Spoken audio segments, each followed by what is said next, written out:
นับสนุนโดยแอปวันดีคอนเทนต์จริตไทยเพื่อคนไทยดาวน์โหลดได้แล้ววันนี้เมื่อมีอาการไอมีเสมหะบรรเทาด้วยยาน้ำแก้ไอเด็กตรามิสเตอร์เฮิร์บ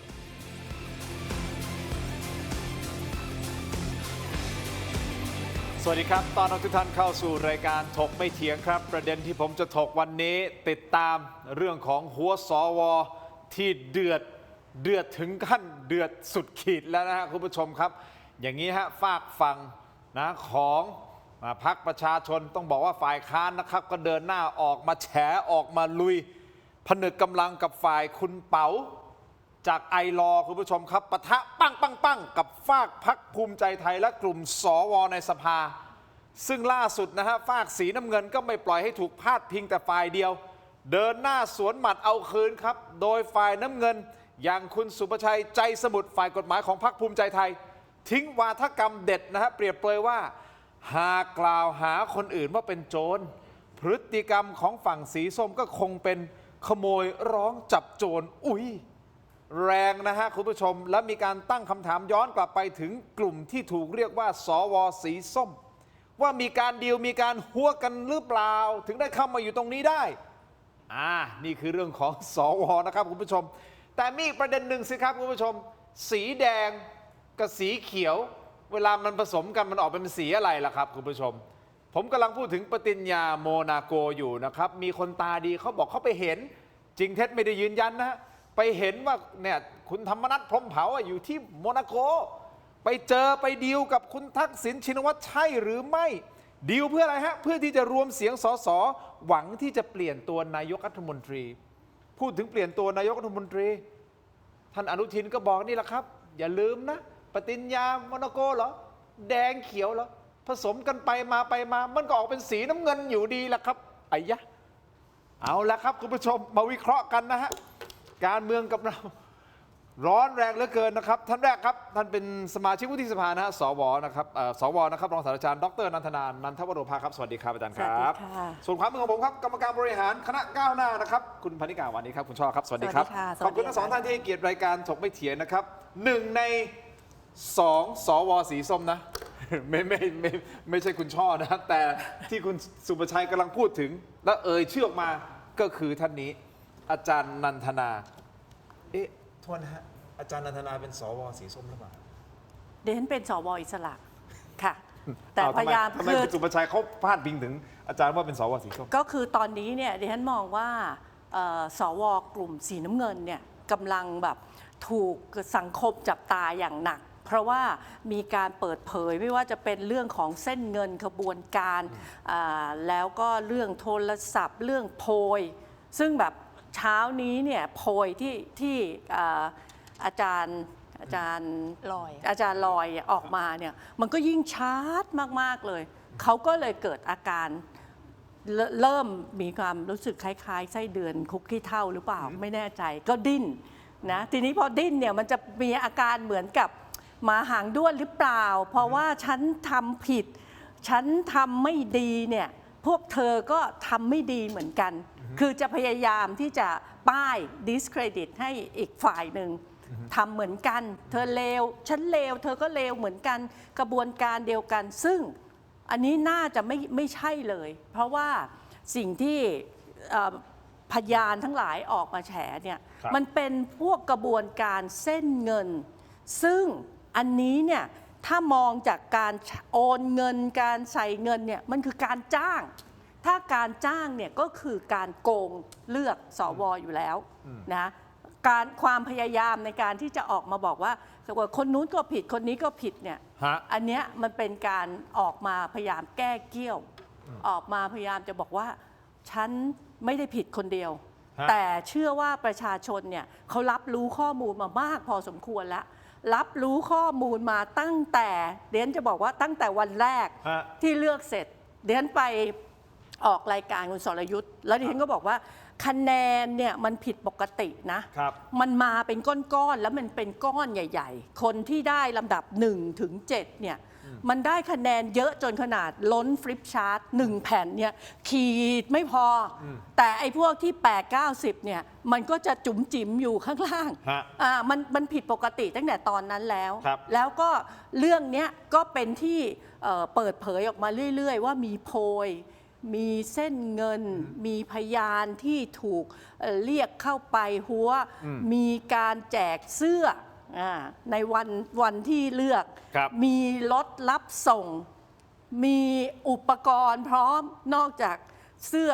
สีเหลืองแล้วยังมีแฟ้มสีดำมีรถตู้มาส่งเป็นขบวนคือ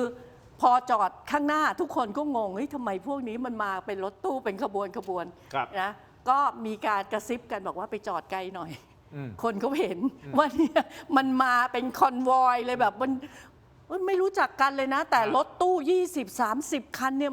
มันมาส่งกันแบบนี้ได้ไงแล้วใส่เสื้อเหมือนกันแต่งตัวเหมือนกันถือแฟ้มเหมือนกันแล้ววันนั้นคือเลยผิดสังเกตทำไมแปลกๆใช่ไหมจริงๆผิดสังเกตตั้งแต่วันนั้นแล้วแล้วหลังจากวันนั้นก็ข้อมูลต่างๆก็ไหลออกมา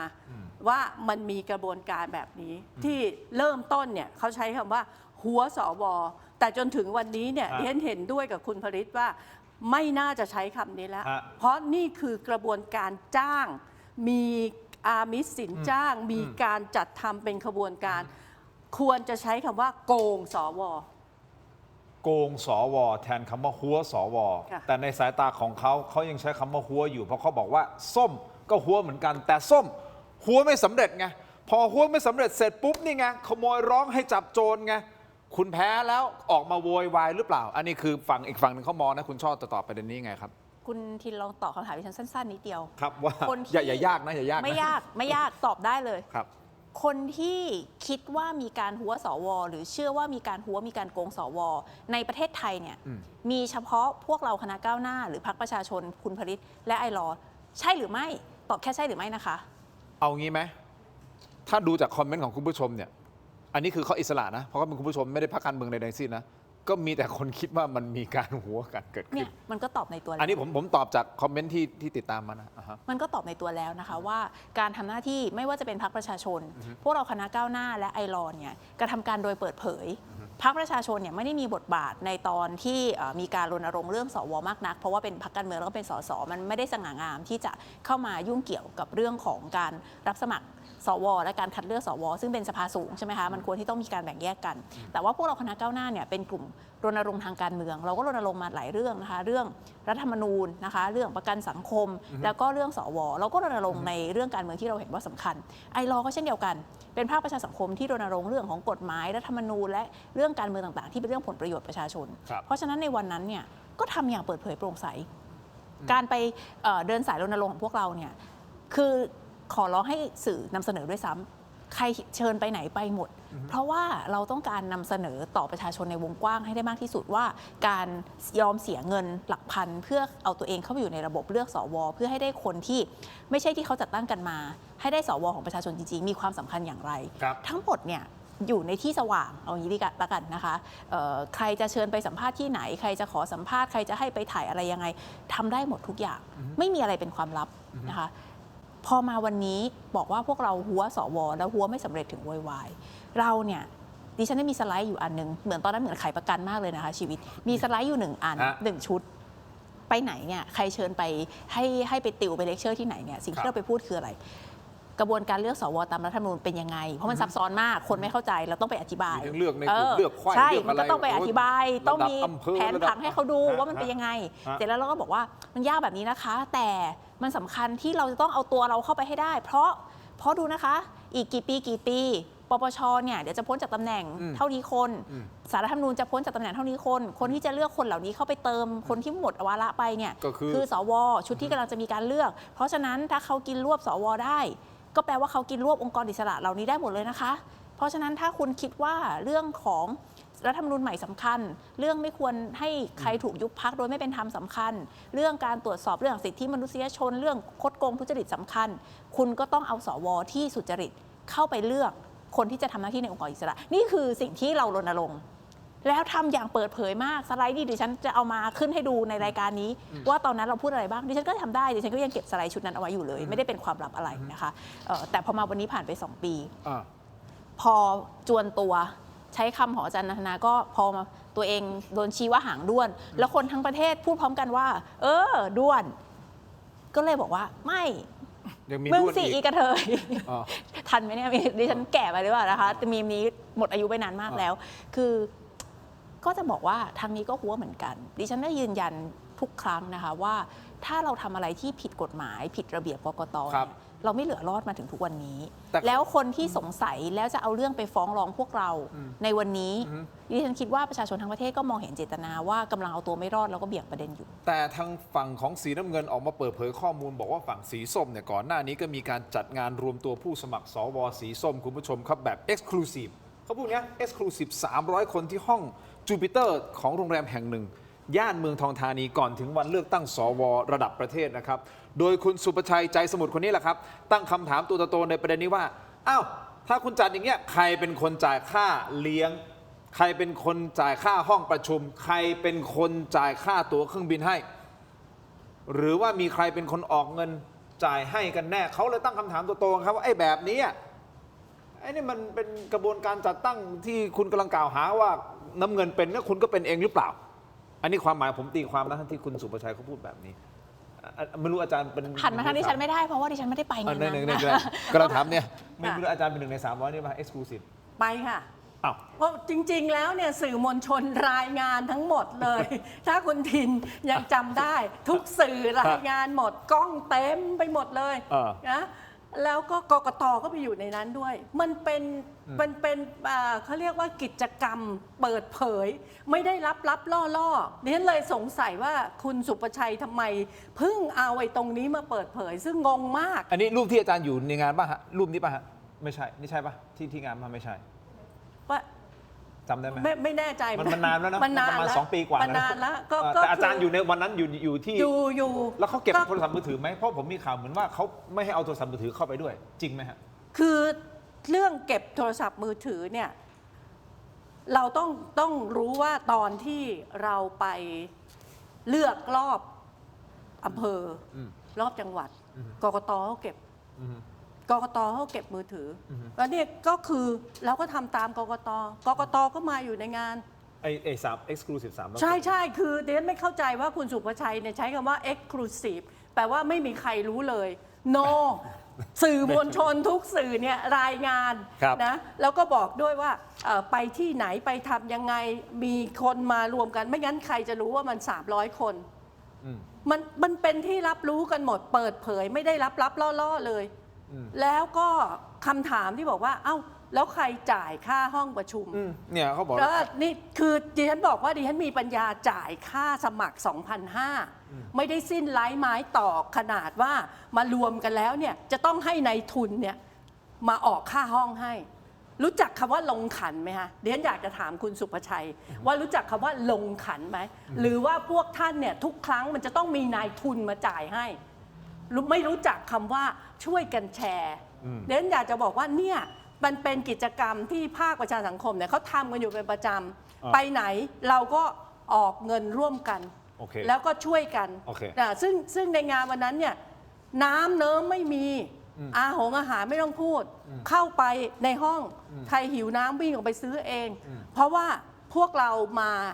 เพื่อแสดงอุดมการณ์กันเท่านั้นเองไม่ได้มาเพื่อจัดเลี้ยงไม่ได้พาไปล่องเรืออะไรต่ออะไรไม่มีแล้วก็ไม่มีนายทุนแต่ถ้าคนที่มักจะคิดว่าถ้าไปทำอะไรอย่างนี้มันจะต้องมีนายทุนมาเป็นคนออกค่าสปอนเซอร์ให้ถ้าท่านคิดอย่างนั้นเนี่ยท่านก็ทำของท่านไปแต่อย่าไปคิดว่าคนอื่นเนี่ยจะใช้วิธีการเดียวกับท่านก็อันเนี้ยมันไม่ใช่โอเคแต่คุณสุภชัยยังได้เรียกร้องให้กกตเนี่ยรีบเข้าไปสืบสวนว่าเส้นทางกว่าจะเป็นสวของอาจารย์นันทวโรภาสเนี่ยว่ามีกระบวนการหัวหรือโกงมาตั้งแต่ระดับอำเภอจนถึงระดับประเทศหรือไม่คำถามก็คือว่าอาจารย์นันทนาครับคิดว่ากกตจะตรวจสอบเส้นทางกว่าจะมาเป็นสวของอาจารย์นันทนาหรือเปล่านั่นคือคำถามที่1ส่วนคำถามต่อมาคุณผู้ชมครับตัดภาพมานะเขาบอกว่าเดี๋ยวก่อนนะคุณจะมาตรวจสอบเส้นทางการเงินมันไม่สำคัญคุณพิสิทธิ์เขาพูดนะไม่ต้องมาตรวจสอบเส้นทางการเงินหรอกมันไม่สำคัญประเด็นมันไม่อยู่ตรงนั้นแล้วกลับกลายเป็นว่าบอกนะฮะว่าจริงๆเนี่ยทางด้านของฝั่งประชาชนมากกว่าหรือเปล่าฝั่งฝ่ายค้านมากกว่าหรือเปล่าว่ามันมีใบเสร็จทางการเมืองเรียบร้อยแล้ว ก่อนหน้านี้บอกว่าพูดลอยๆ ใครก็พูดได้ แล้ว สิ่งสำคัญคือเส้นทางการเงิน อืม คุณผลิตกลางเส้นทางการเงินออกมา ฮะ เมื่อเช้าที่ฉันยังฟังอยู่เลย คุณผลิตต่อด้วยสวสรชาติใช่ไหมคะ ฮะ ที่ 1 ของกลุ่ม 13 กลุ่มวิทยาศาสตร์เทคโนโลยีนะ ครั คะ บ ซึ่งมาจากหนองบัวลำพูนะ ครั คะ บ ก็ยังไม่ตอบเลยว่าตกลงเส้นทางการเงินที่ผู้ช่วยของสวสรชาติเนี่ยไปจ่ายให้คนนั้นคนนี้เต็มไปหมดเนี่ยเห็นชัดเจนมากถึงเส้นทางการเงินเป็นแผงเนี่ย อืม ตกลงคืออะไร แล้วที่สวสรชาติบอกว่าเอ้ยผมไม่ได้อยู่ขบวนการเดียวกับเขาตั้งแต่ต้น อืม ดิฉันทวนคำถามคุณผลิตนะคะว่า เชื่อค่ะคุณสรชาติ แต่ว่าอยากให้คุณสรชาติขยายความนิดนึง ว่าแล้วขบวนการที่ท่านไม่ได้อยู่กับเขาตั้งแต่ต้นขบวนการของใครเหรอคะขบวนการไหนไม่นับเรื่องตั๋วเครื่องบินภูเก็ตใช่ไหมคะถ้าดิฉันจำไม่ผิดตั๋วเครื่องบิน เมื่อกี้ถามเรื่องตั๋วเครื่องบินเรื่องจัดเลี้ยงโรงแรม อืม เอาเคลียร์เรื่องตั๋วเครื่องบินที่มีการซื้อให้กันแล้วขนกันขึ้นไปเลือกสวในระดับประเทศเคลียร์ให้ได้ ก่อนหน้านี้บอกว่าอย่าพูดปากเปล่าพอเขาเปิดเส้นทางการเงิน แล้วก็บอกว่าเส้น หลักฐานการเงินออกมา บอกว่าเรื่องเส้นทางการเงินไม่สำคัญ แล้วอะไรจะสำคัญคะดิฉันคิดว่าความจริงเนี่ยแหละค่ะคือสิ่งที่สำคัญ คุณผู้ชมครับ เดี๋ยวผมขอพักสักครู่สั้นๆนิดเดียว ช่วงหน้ากลับมานะครับ เพราะว่ามีการเปิดภาพเขาบอกว่าเป็นมือดีแฮกกล้องวงจรปิดของกกตตอนที่เขานับคะแนนของสวขึ้นมาแล้วมีเป็นภาพ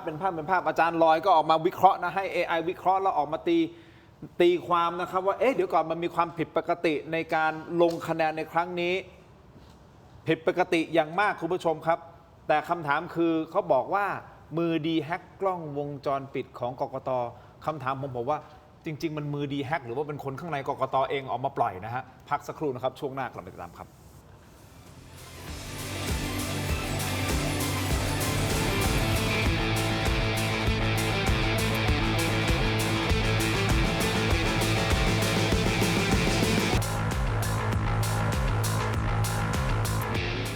สนับสนุนโดยผลิตภัณฑ์ตราทิพรสแค่มีทิพรสก็อร่อยครบรส แก้ลมวิงเวียน ยาหอมเม็ดซองแดง เวชพงศ์โอสถ หาซื้อได้ตามร้านขายยาทั่วไป กลับมากันต่อนะครับรายการถกไม่เถียงคุณผู้ชมครับรายการถกไม่เถียงโดยผมทินโชคกมลกิจครับเป็นรายการที่ไม่ใช่รายการส้มนะฮะเพราะว่ามีคุณผู้ชมบางท่านพิมพ์มาว่าเราเป็นรายการส้มนะครับไม่ใช่ครับเราเป็นรายการที่ไม่มีสีเป็นกลางๆนะฮะคุณผู้ชมครับแต่เพื่อความเป็นธรรมนะฮะจะอธิบายให้ท่านทราบนะฮะว่าทำไมถึงดูแล้วเรื่องราวต่างๆ ที่มันเกิดขึ้นทำไมมีแค่พรรคฝ่ายค้านแล้วก็มีคนที่อาจจะโจมตีแล้วก็ตำหนิรัฐบาลไม่ใช่โดยโจมตีตำหนิรัฐบาลนะฮะวิจารณ์รัฐบาลมาแต่รายการของเราเพราะอะไรนะฮะเพราะว่าเราพยายามที่จะเรียนเชิญฝั่งของรัฐบาล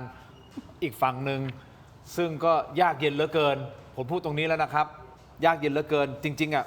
ตลอดหลายวันที่ผ่านมาผมมีรายชื่อเอาไหมฮะเดี๋ยวจะไล่ทีละคนเลยไหมฮะว่าเราโทรหาใครบ้างแล้วตอบว่ายังไงบ้างถ้าอยากฟังต่อกันไปเรื่อยๆเดี๋ยวผมจะเล่าให้ฟัง แต่ตอนนี้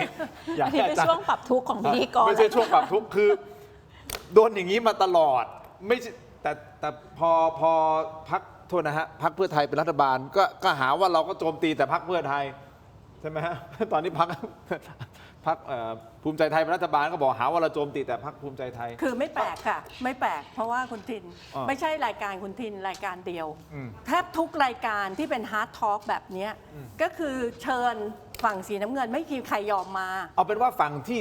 รัฐบาลอ่ะฝั่งที่มีอำนาจรัฐอ่ะแล้วที่ถูกตั้งคำถามโดยสังคมอ่ะใช่ไหมพี่ชอดเขาก็ไม่มา ใช่ค่ะ แล้วจะให้ผมทำยังไง อืม เราก็เชิญต่อไปทีมงานของผมน้องโบ ทีมงานทุกคนอยู่ตรงนี้น้องเหมียวเราก็พยายามที่จะทำหน้าที่ในการเรียนเชิญแต่ละท่านให้ คือ เกี อย ร ยาก ติ อยากให้กล้องตัดไปที่หน้าของทีมงานตอนนี้มากนะคะ ว่าทำหน้ายังไงกัน โอเคอ่ะไม่เป็นไรเอาเข้าประเด็นกันฮะตกลง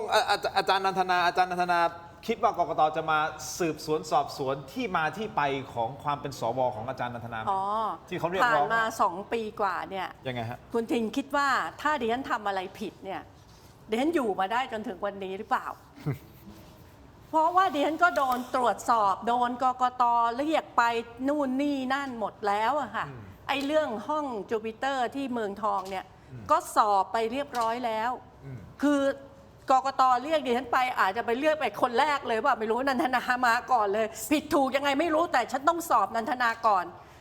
สอบกันแล้ว แสดงว่ามีการสอบแล้ว สอบแล้วก็ดิฉันเองก็ถึงได้อธิบายไงฮะว่าไอ้กิจกรรมอันนั้นเนี่ย ฮะ ถ้ากกตรู้ไปว่าคนทั้งโลกรู้หมดแล้ว ว่ามันมีการชุมนุมกันที่นั่น แล้วสื่อก็รายงาน แล้วเขาก็เรียกคนที่เข้าไปอยู่ในนั้นเนี่ย300 คนเนี่ยเข้าไปเพื่อที่จะไปตรวจสอบ โอเค แล้วสรุปว่ามันไม่มีอะไร มันไม่มีอะไรเดนก็ผ่านมา แล้วกกตเองเนี่ยปล่อยเดนมาจนถึงวันเนี้ยเดนก็ต้องบอกว่าถ้าเดนผิดแม้แต่นิดเดียวเนี่ยเขาจะปล่อยให้เดนมาถึงวันนี้ได้อย่างไร เพราะเพียงแค่เดนพูดคำว่าคนขายหมูเนี่ยวุฒิสภา130 เสียงลงมติกันแน่น ๆ เลย บอกว่าดิฉันฝ่าฝืนจริยธรรมอย่างร้ายแรง เพราะฉะนั้นถ้าเผื่อมีอะไรผิดเนี่ยเขาไม่ปล่อยดิฉันมาถึงวันนี้ มีการสอบกันมามากมายก่ายกองหลายครั้งแล้ว เพราะฉะนั้นตรงนี้เนี่ยสิ่งที่คุณสุภชัยพูดเนี่ย ครับ จึงเป็นต้องบอกว่าทำไมมาพูดตอนนี้ แล้วมาพูดทำไมมันเป็นเรื่องที่จบไปแล้ว มันเป็นเรื่องที่เคลียร์ไปแล้ว โอเค แต่ไอ้ที่เส้นเงินของสีน้ำเงินที่เปิดออกมาต่างหาก ที่มันเป็นของที่คนยังไม่รู้ แล้วตอนเนี้ยพอเปิดออกมาประชาชนก็ตาสว่าง เพราะว่าเส้นเงินเนี่ยคือเส้นตาย ถ้าเผื่อมันมีการโอนเงินก็คือจ้างกัน ถ้าจ้างกันเนี่ยมันก็ไม่ได้สุจริตแล้ว มันก็เป็นการโกงเลือกตั้งไงฮะแล้วตรงนี้ถ้าใครจะมาบอกว่าเรื่องเส้นเงินไม่เกี่ยวก็น่างงนะ ถ้าเผื่อบอกไม่สอบเส้นเงินแล้วจะไปสอบอะไรฮะสอบหน้าตาเหรอฮะสอบเสื้อผ้าเหรอฮะซึ่งอันเนี้ยมันต้องสอบเส้นเงินอยู่แล้ว เพราะนี่คือจุดตัดระหว่างการเลือกที่บริสุทธิ์กับการเลือกที่ทุจริต แต่ด้วยความเคารพอาจารย์คุณช่อเส้นเงินน่ะเขาก็สามารถอธิบายได้ว่าอ๋อเงินนี้ก็เพราะยืมมาไงใช่ไหมคนนี้ก็ยืมคืนไปไง แน่นอน คนนี้จะทำนู่นทำนี่ก็ไปทำธุรกรรมนู่นนี่ คือ นั่ อน ย่างนี้ มันไม่ได้เกี่ยวกับการเรื่องของมาอะไรนะมาจ้างเพื่อที่จะมาเลือกสวนี่ ทุกปัญหามีทางออก ฮะ ทุกข้อสงสัยมีคำอธิบายหมด ครับ คำอธิบายเช่น คุณชื่ออะไรนะคะประณีตเกรัมหรือเปล่าที่เป็นผู้สมัครสวกลุ่มกีฬานะคะมีข้อสงสัยว่าประวัติเนี่ยเป็นประวัติที่ไม่จริง ซึ่งอันนี้เป็นมีโทษนะคะ ฮะ คือถ้าคุณให้ประวัติเท็จเนี่ยมีโทษ ครับ ประวัติไม่จริงคืออะไรคุณในประวัติเนี่ยที่แนะนำตัวเนี่ยคุณประณีตบอกว่าเป็นนักกีฬาอาวุโสมา 27 ปี แต่พอไปนับแล้วเนี่ยมันเป็นไปไม่ได้ เพราะว่าคำว่านักกีฬาอาวุโสคือคุณอายุ 35 ปีขึ้นไป แต่คุณประณีตเนี่ยพอบวกลบอายุแล้วเนี่ยก็คือจากวันที่ให้มาเนี่ยมันเป็นไปไม่ได้ เพราะว่าในวันนั้นคุณยังอายุไม่ถึง 35 แล้วคุณจะนับได้ยังไงว่าคุณเป็นนักกีฬาอาวุโสคุณนึกออกไหมคือเรื่องนี้มันไม่ใช่วิทยาศาสตร์ด้วยซ้ำอันนี้คณิตศาสตร์พื้นฐานบวกลบเลขคือไม่รอบคอบบวกลบเลขผิดนะคะซึ่งอะไรแบบเนี้ยคุณมีคำอธิบายใช่แต่ว่าคำอธิบายของคุณเนี่ยน่าเชื่อถือมาอีกเรื่องสำหรับท่านที่งงนะคะดิฉันยกตัวอย่างเคสที่กกตยกคำร้องคือบอกว่าคุณประณีตเนี่ยไม่ผิดพอดีว่าคุณประณีตเป็นคนบุรีรัมย์ซึ่งอาจจะไม่เกี่ยวก็ได้นะคะแต่พูดให้ฟังเฉยๆว่าคุณประณีตเป็นคนบุรีรัมย์ก็เลยซึ่งเป็นจังหวัดที่มีสวมากที่สุดด้วยก็เลยอาจจะทำให้คุณประณีตเนี่ยไม่ผิดหรือเปล่า ไม่รู้ ทั้งที่ประวัติเนี่ยมันชัดเจนเลยว่ามันไม่เป็นจริงนะคะมันไม่ตรงกับข้อเท็จจริง ก็ไม่มีการดำเนินการอะไรนะคะคือคำอธิบายอะไรอีก การโอนเงินของสวสรพลเมื่อสักครู่นี้ที่ สรชาติ สรชาติเมื่อสักครู่นี้ บอกว่าโอนไปเป็นค่าอะไรนะคะใช้หนี้ค่าปุ๋ยค่าสารพัด ห สาร ลาย เพ ๆสารพัดนี่ คือ เนี่ยขึ้นตามเนี่ยใช้นี่เนี่ย ใช้ ตัวนั้นตัวมันเล็ก หนี้ พอดีผมมองไม่ค่อยเห็น ซื้อปุ๋ย อ่า ปุ๋ยทุเรียน ปุ๋ยต้นไม้ เนี่ย ค่าเช่ารถตู้เช่า ซื้อพระเครื่องเนี่ย ซื้อพระเครื่องคือคุณมีคำอธิบายได้หมดแหละค่ะแต่คำอธิบายของคุณเนี่ยน่าเชื่อถือหรือไม่อีกเรื่องหนึ่งทำไมคุณถึงมีกิจธุระกับผู้สมัครสวเยอะขนาดนี้ล่ะคะ คือคนเราเป็นหนี้ได้ค่ะ ซื้อปุ๋ยได้ไปนวดได้ แต่ว่าทำไมคุณต้องทำกับผู้สมัครสวทั้งหมดเลยคะมันไม่มีบุคคลอื่นให้คุณไปนวดด้วยแล้วเหรอคะ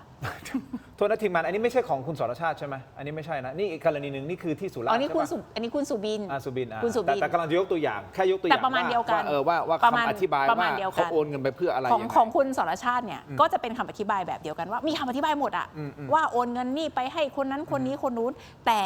มันไม่มีเหตุผลเพียงพอที่จะรองรับเลยว่า แล้วบุคคลทั้งหมดเนี่ยทำไมถึงเกี่ยวข้องกับขบวนการสวทั้งหมด โอเค มีประเด็นที่อาจารย์ธนาพูดถึงเรื่องของหมูจำได้ไหมที่อาจารย์พูดเรื่องค้าหมูนะครับ ค่ะ อันนี้ คนขายหมู มันเป็นประเด็นที่กกตมีคำวินิจฉัย ยกคำร้อง2 สวจากจังหวัดอำนาจเจริญได้แก่สวแดงกองมา แล้วก็ผู้ประกอบ ซึ่งเป็นผู้ประกอบอาชีพค้าขายหมูนะครับแล้วก็สวสมพานพลศักดิ์นะฮะซึ่งเป็นผู้ประกอบอาชีพขายก๋วยเตี๋ยวไก่มะระโดยกกต.ยืนยันว่าทั้งสองท่านมีพยานหลักฐานและประสบการณ์ในการทำงานอาชีพดังกล่าวมาไม่น้อยกว่า10 ปีจริงจึงรับฟังไม่ได้ว่าเป็นการกระทำความผิดกฎหมายไงก็กรณีคล้ายๆที่คุณบอกที่เป็นนักกีฬาใช่ไหมฮะนักกีฬาอาวุโสอ่ะแล้วมันก็เลยกลายเป็นประเด็นขึ้นมาคุณผู้ชมครับเพราะสังคมเข้าใจว่าสังคมเขาไม่ได้สงสัยว่าขายหมูจริงหรือไม่จริงนะเพียงแต่เขาสงสัยว่าเขามีคุณสมบัติ เขาไม่ได้ถามด้วย เออ เขาไม่ได้ถามตรงนี้เขาร้องว่าผิดกลุ่ม เพราะว่าเขาไปสมัครลงในกลุ่ม 10 ซึ่งกกต.ออกคำวินิจฉัยในลักษณะนี้บอกว่าเฮ้ยเขาขายหมูจริงเขาขายก๋วยเตี๋ยวไก่จริงมีประสบการณ์ไม่น้อยกว่า10 ปีจริงเพราะฉะนั้นไม่ได้กระทำผิดแต่ไม่ได้วินิจฉัยว่าตกลงเนี่ย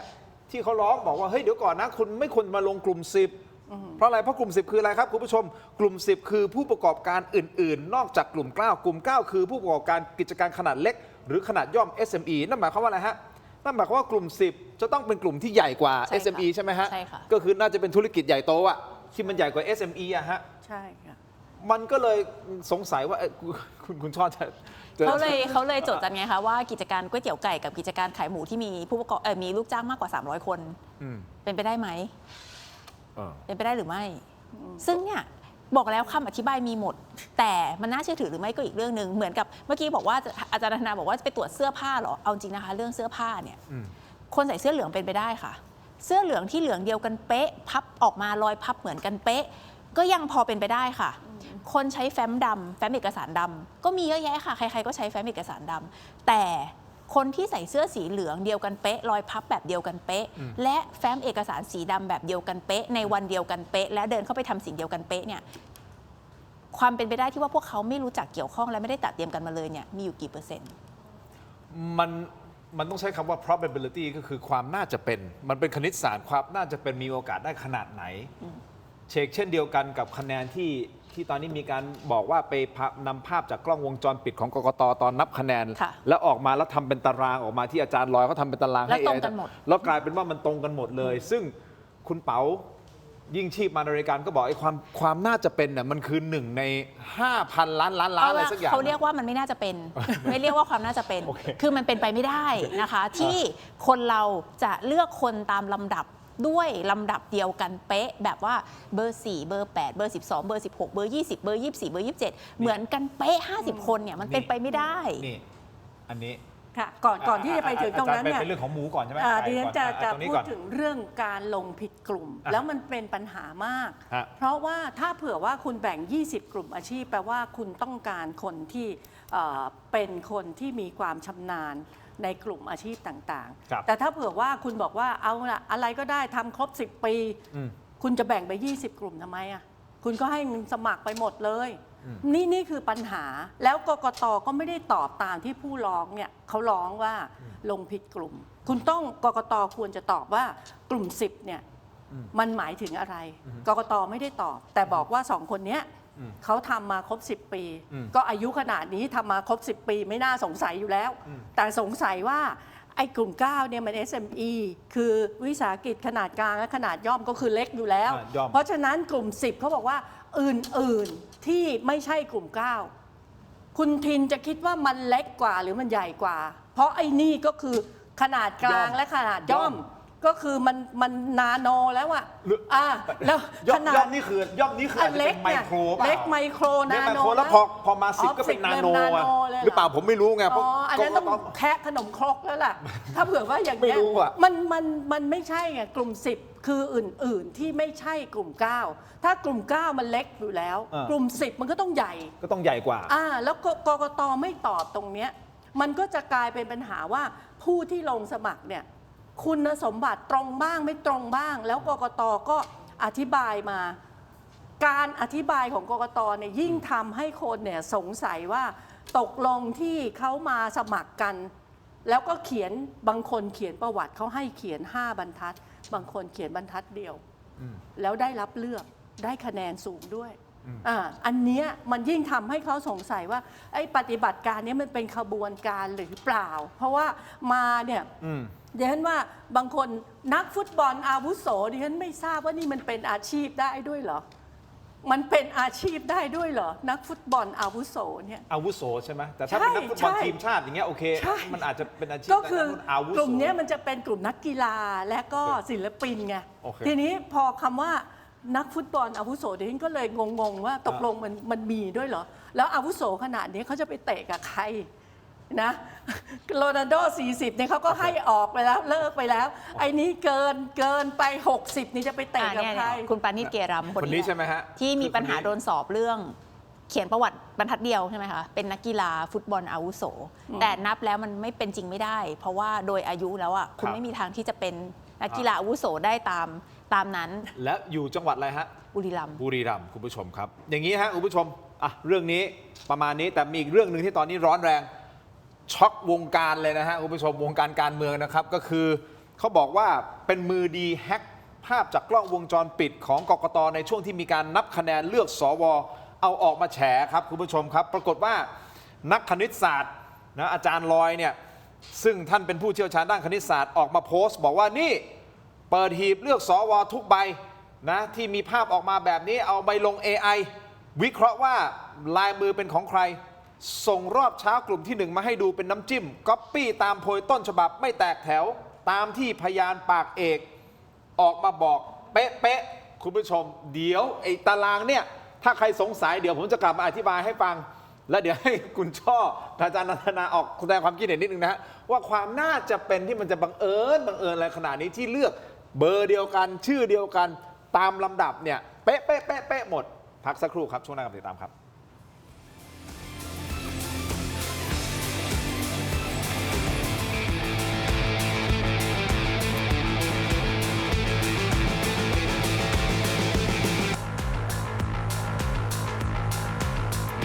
สนับสนุนโดยอาหารแมวเหมียวเหมียวอร่อยมีประโยชน์ถูกใจเหมียว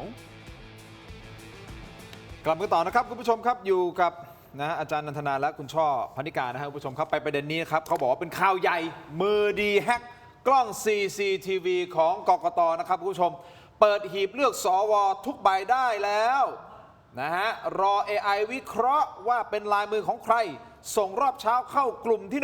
1มาให้ดูเป็นน้ำจิ้มก๊อปปี้ตามโพยต้นฉบับไม่แตกแถวตามที่พยานปากเอกเภสัชกรสมนึกสุชัยธนาวนิชแฉเป๊ะอันนี้คือโพสต์ของอาจารย์ลอยนะฮะอาจารย์ลอยชุนพงทอง ซึ่งท่านเป็นผู้เชี่ยวชาญด้านคณิตศาสตร์ออกมาโพสต์แบบนี้คุณผู้ชมครับนี่คือภาพอันแรกก่อนโพสต์แรกจะเป็นอย่างนี้จะเห็นว่ามี70กว่าภาพนี่นะฮะที่เป็นคะแนนที่เวลาเขานับมันนึกออกไหมฮะเหมือนที่เราเลือกตั้งสสนะครับมันนับขึ้นมา เวลาเราไปดูนับคะแนน นับคะแนน ที่ดู เนี่ยปุ๊บเขาก็แคปมาซึ่งแต่ละภาพก็จะเป็นแต่ละเบอร์แต่ละท่านที่มีการโหวตกันนะฮะหลาย10ใบเลยคุณผู้ชมหลังจากโพสต์นี้ออกมาเสร็จปุ๊บคุณผู้ชมครับก็มีอีกโพสต์หนึ่งที่อาจารย์มีการรู้สึกจะเป็นการใส่ตาราง Excel ซึ่งถ้าดูตาราง Excel คุณผู้ชมครับแล้วให้ AI วิเคราะห์จริงๆเราก็วิเคราะห์กันได้ถ้าใส่ตารางเรียบร้อยแล้วนะครับกลายเป็นว่าคุณผู้ชมครับมันมีการเรียงชื่อซ้ำกันตอนแรกผมก็ดูงงๆอยู่นะมันดูยังไงนะฮะเอาเป็นว่าแต่ละภาพมันก็จะมีเบอร์เรียงตั้งแต่เบอร์ที่ลำดับที่1ถึงลำดับที่10ใช่ไหมครับนั่นหมายความว่าสมมติคุณช่อเข้าไปกาใช่ไหมฮะลำดับที่1คุณช่ออาจจะกาหมายเลข1ลำดับที่2กาหมายเลข5ลำดับที่3กาหมายเลข10อะไรก็แล้วแต่เนี่ยกาเสร็จปุ๊บก็หย่อนเข้าไปปรากฏว่ามีการพลัดออกมาคุณผู้ชมเชื่อไหมฮะ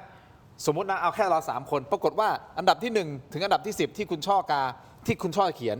กับอันดับที่1กับอันดับที่10ที่ผมเขียนกับอันดับ1ถึงอันดับ10ที่อาจารย์เขียน ตรงกันเป๊ะ ตรงกันเป๊ะแล้วมีอย่างเงี้ยหลาย10คนเป๊ะ50 60 70 ใบ ซึ่งนั่นคือ อันผมสรุปรวมนะ นั่นคือ ที่อาจารย์ จำนวน ลอยเขา คะแน วิเคราะห์ออกมานะ นั่นคือจำนวนคะแนนที่จะทำให้คุณผ่านเข้ารอบไงจำนวนคะแนนที่จะทำให้คุณได้รับเลือกอ่ะพวกที่ได้อันดับต้นๆอ่ะมันคือ6-70นี่ที่คุณชอบพูดเนี่ยอาจารย์ดูอันเนี้ยเปรียบนี่คือ2คนนะนี่ไม่ใช่ใบของคนเดียวกันนะนี่คือคน2คนนะ คือทีมงานไม่ได้เอาภาพซ้ำขึ้นมา ไม่ได้ซ้ำนะมันเป็นคนละคนนะครับเพราะอะไร ของคนละคน ใช่ของคนละคนนะฮะเพราะดูลายมือนะฮะดูลายมือก็รู้แล้วมันไม่เหมือนกัน แต่มันดันเขียนเลขเหมือนกันเป๊ะ อ่ะ ความน่าจะเป็นไปได้ยังไง ให้ประชาชนชาวไทยเข้าใจเหมือนหวยรางวัลที่1อ่ะออกเลขเดียวกันต่อเนื่อง50 งวด อาจจะมากกว่า 50 งวดด้วยซ้ำ รางวัลที่หนึ่ง ใช่ อ่ะ ใช่ ออกเลขเดียวกัน 70 งวด อะไรอย่างเงี้ย ติดต่อกันด้วยนะ เออ ติดต่อกัน 70 งวด เออ เคยเห็นไหมในชี คือ วิต เด นี้ นจะบอกว่าเรามาเล่นเกมกันก็ได้ เออ นะเรา3 คนนั่งอยู่เนี่ยแล้วก็มีเลข1 ถึง 150 150 นะอ่ะ 1 ถึง 150 ให้เลือกให้คุณช่อเลือก 10 หมายเลข แล้วให้ผม คุณทีเลิก 10 10 หมายเลข และเดนเลิก 10 หมายเลขเหมือนกัน แล้วโอกาส แล้ว ที่ ล เรา องมา 3 ดู คน ดิว่าเรา3 คนเนี่ยจะเลือกเลขตรงกัน จะมีสักตัวหนึงไหมที่ตรงกัน อันนี้หมายถึงว่าแค่ตรงกันนะ อ่ะ แล้วมันยังไม่ได้เรียงลงมา สมมุติว่าดิฉันเรียกเบอร์ 1 เบอร์ 25 เบอร์ 30 เนี่ยแล้วคุณทิงก็เลือกอย่างเงี้ยนะบังเอิญมันมาตรงกันหมดเลยอ่ะ10 แถวอ่ะ ลำดับยังตรงกันอีก ลำดับยังตรงกันอีกมันเป็นไป และ ได้ไหม มันไม่ได้เรียงจากน้อยไปหามากหรือมากไปหาน้อยด้วยนะคะ มันเป็นการเรียงสุ่ม อ่ะ แต่กลับพบคนใจตรงกัน 70 คน นี่เอาขึ้นไปอีกทีนึงได้ไหมฮะเพื่อให้คุณผู้ชมเห็นเปรียบเทียบกับ2 ภาพเมื่อสักครู่นี้มีหลายชุดเหมือนกันนะเนี่ยอย่างเงี้ย เห็นปะ เนี่ยตรงกัน มันไม่ได้ เห็นปะ เรียงจากน้อยไปมากหรือมากไปน้อยนะ มันซุปนี่ มันสุ่ม 84 111 9อะไร เห็นไหม 95 ใช่ไหม7 126 49 148 107 137 14 และฝั่งขวาเหมือนกันเดะเฮ้ย คุณครูครับมีเพื่อนลอกข้อสอบกัน มันนะอันนี้มันต้อง คือ ล อ อย่าง นี้ ข้อสอบ อ่ะดิฉันจะไม่ตลกแล้ว การทำโพยผิดหรือไม่ เพราะว่าก่อนหน้านี้เคยมีผู้ถืออำนาจมีกกตมีคนที่จัดการเรื่องนี้บอกว่าทำโพยไม่ผิด อืม ซึ่งจริงหรือไม่จริงต้องบอกแบบนี้นะคะ โพยแปลว่าอะไร สมมุติดิฉันเป็นผู้สมัคร ดิฉันเนี่ยจดใส่กระดาษไป เพราะว่าดิฉันสั่งไปเมื่อคืนทั้งคืนฉันไม่ได้นอนเลยดิฉันไปนั่งดูหมดแล้ว100 กว่าคนในกลุ่มดิฉันว่าดิฉันจะเลือกใครบ้างทำกันบ้านอย่างหนักนั่งเซิร์ชชื่อทีละคน แล้วดิฉันก็เลือกเรียบร้อยว่าดิฉันจะเอา10 คนนี้ ครับ แล้วดิฉันก็จดว่าดิฉันจะเอา10เพราะมันตั้ง10 คนเนาะเราก็จดไปว่าเราจะเอาเบอร์ไหนบ้าง แล้วเราเอาเข้าไปผิดไหม ผิดไหมล่ะ ไม่ผิด ไม่ผิดใช่ไหมฮะ อันนี้ไม่ผิด ไม่ผิดนะ ใช่ เดี๋ยวก่อนแป๊บนึงคุณช่อไม่ผิดนะ คุณผู้ชมสแกน QR Code ให้ผมก่อนครับ นิดเดียวฮะไปที่ Terror Digital ใน YouTube Facebook ถกไม่เถียงผมมีเวลาประมาณสักไม่เกิน1 นาทีจากนี้ผมต้องปิดทางทีวี จริง ๆ อยากจะฟังต่อนะฮะแต่ต้องปิดทางทีวีแล้วไปออนไลน์ต่อฮะไม่ผิดนะ แล้วมีอะไรฮะเสริมนิดนึงหรือ แต่ถ้ามันมีโพยที่ทำให้คนหลัก 70 คนกาเบอร์เดียวกัน แปลว่ามีขบวนการที่อาจมีการแลกเปลี่ยนผลประโยชน์ ซึ่งต้องนำไปสู่การสอบเส้นเงิน เพื่อนำมาสู่ข้อพิสูจน์ว่าบุคคลเหล่านี้โกงการเลือกสวหรือไม่ คุณสุภชัยใจสมุทรช่วยเก็ตประเด็นนี้ด้วยค่ะ โอเค คุณผู้ชมครับ สแกน QR Code หน้าจออีกครั้งหนึ่งนะครับ ไปที่ Terror Digital ใน YouTube Facebook ถกไม่เถียงนะครับ นอกเหนือจากประเด็นนี้เดี๋ยวไปขี้กันต่อเดี๋ยวให้อาจารย์นันทนาแสดงความคิดเห็นไอ้โพยตรงนี้ด้วยนะครับไอ้ตารางนี่แหละฮะที่ทำออกมานะครับคุณผู้ชมยังมีประเด็นเรื่องของเสื้อเหลืองอีกนะฮะเสื้อเหลืองครับคุณพิสิทธิ์นะฮะออกมาตอบโต้กรณีที่มีการพาดพิงกลุ่มผู้สมัครสวที่ใส่เสื้อสีเหลืองในวันเลือกตั้งระดับประเทศเมื่อวันที่ 26 มิถุนายนของปี 67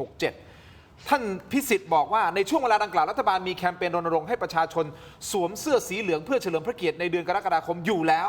เลยตั้งคำถามโตๆว่าคนที่ออกมาพูดประเด็นนี้มีเจตนาบิดเบือนข้อเท็จจริง หรือมีวาระซ่อนเร้นใดๆแอบแฝงหรือไม่ และที่แรงที่สุดคือการทิ้งบอมด้วยคำถามที่บอกว่า นี่คือความต้องการที่จะซอกกร่อนบ่อนทำลายสถาบันหรือเปล่า ติดตามในออนไลน์ขอบคุณทางทีวีก่อนนะคุณชอครับขอบคุณอาจารย์ครับเจอกันในออนไลน์ถกไม่เถียงครับสวัสดีครับ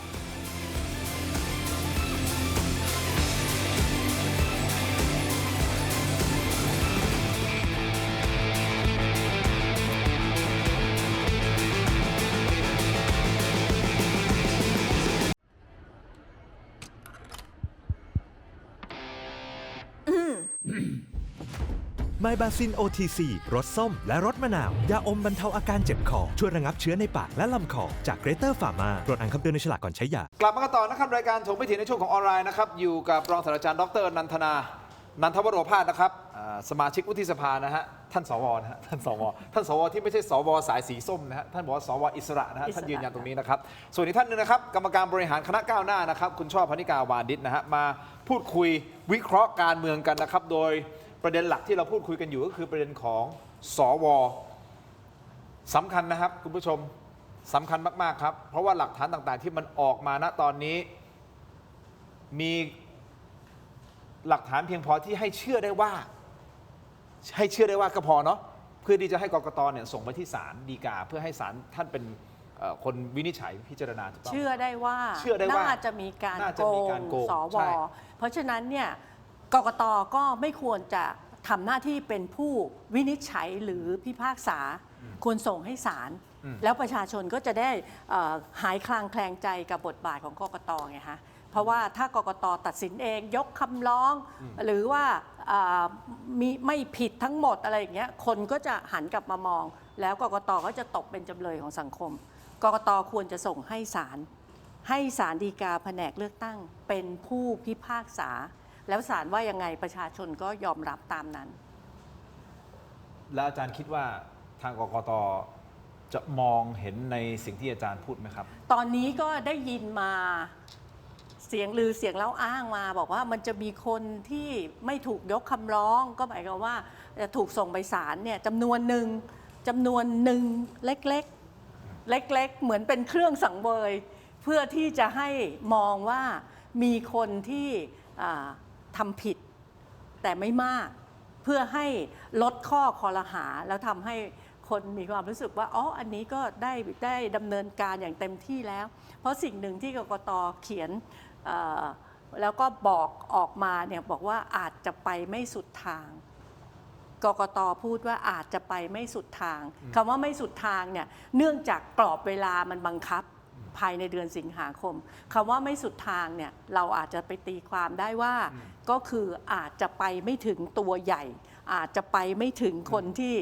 มีบทบาทสำคัญเอาแค่ปลาซิวปลาสร้อยก็แล้วกันซึ่งอันนี้อันตรายนะคะถ้าทำแบบนี้ทางที่ดีที่สุดกกตส่งฟ้องทั้ง229คนเลยจบคุณช่อเห็นในประเด็นนี้ไงครับคือมันมีเขาลางมาตั้งแต่ตอนที่สัก2 สัปดาห์ก่อนหน้านี้จำได้ไหมคะว่าหนึ่งในกกตเนี่ยออกมาบอกว่าจะตัดจบเรื่องนี้ในเดือนสิงหาคมแล้วก่อนหน้านี้เดิมเลยเนี่ยเขาบอกว่าเขาจะใช้เวลาประมาณ6 เดือนเพราะเขาบอกว่าเขาจะประชุม2 สัปดาห์ครั้งคืออาทิตย์เป็นอาทิตย์แล้วก็จะประชุมเท่าไหร่นะคะคือสรุปคำนวณออกมาแล้วเนี่ยได้คือต้องใช้เวลานานถึง6 เดือนซึ่งทุกคนก็บ่นว่าโอ้โหนี่มันยาวนานมากเลยก็เลยปรับมาเป็นทุกเพราะคดีนี้มัน2 ปีแล้วปรากฏอยู่ดีๆเนี่ยค่ะในระหว่างที่มีการแฉอะไรกันขึ้นมาเนี่ยกกตออกมาบอกว่าจะตัดจบเดือนสิงหาเลยเดี๋ยวประชาชนจะหาว่าเตะถ่วงแต่มีคำสร้อยที่น่าหวั่นใจมากคือ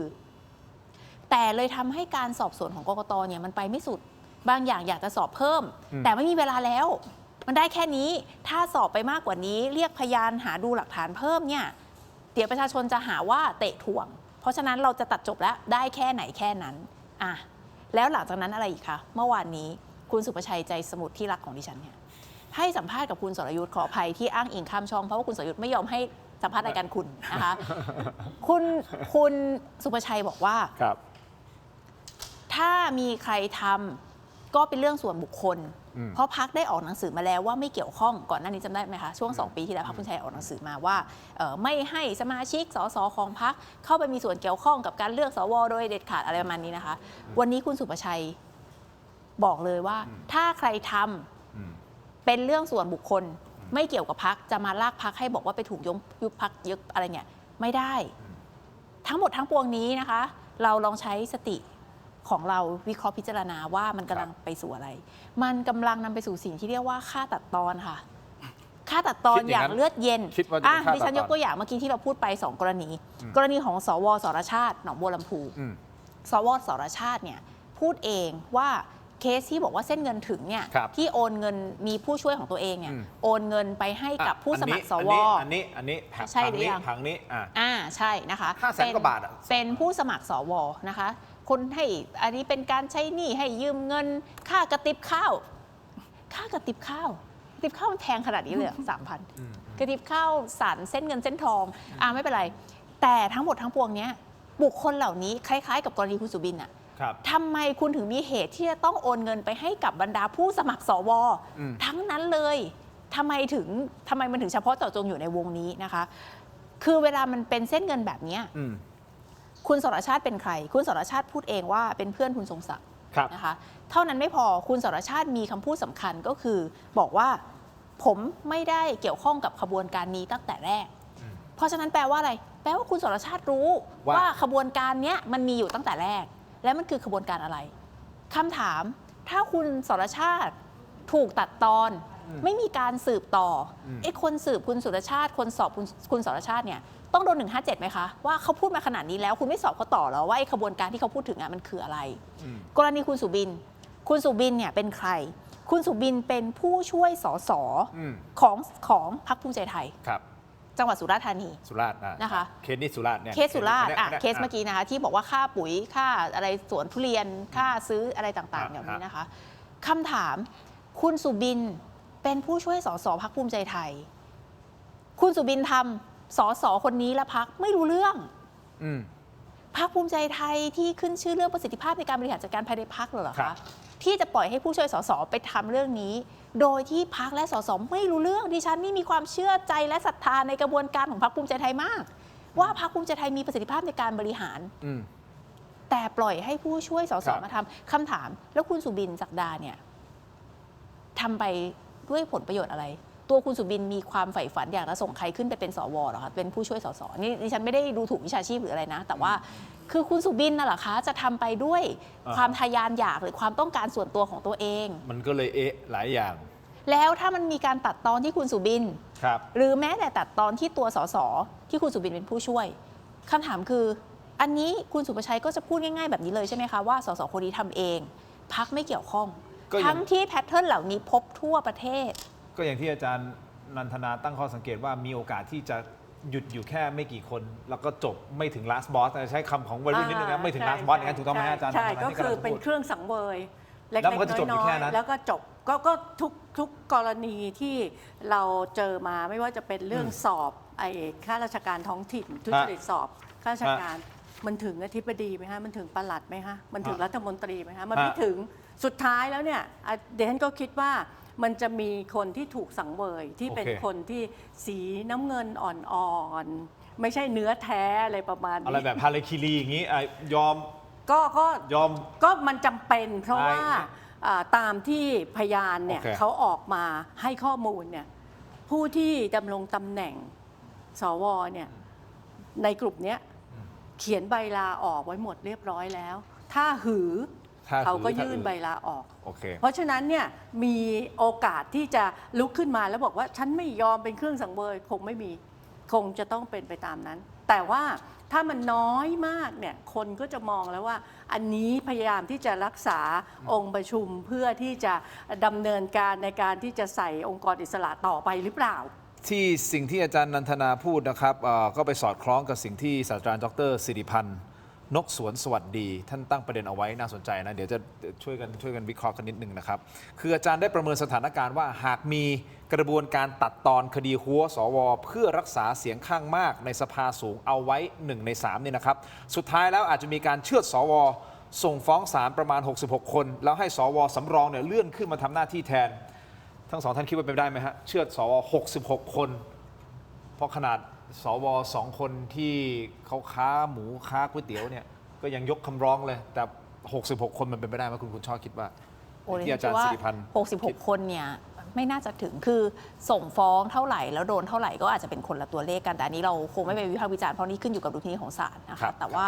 ดิฉันคิดว่าไม่ว่าอย่างไรก็ตามเนี่ย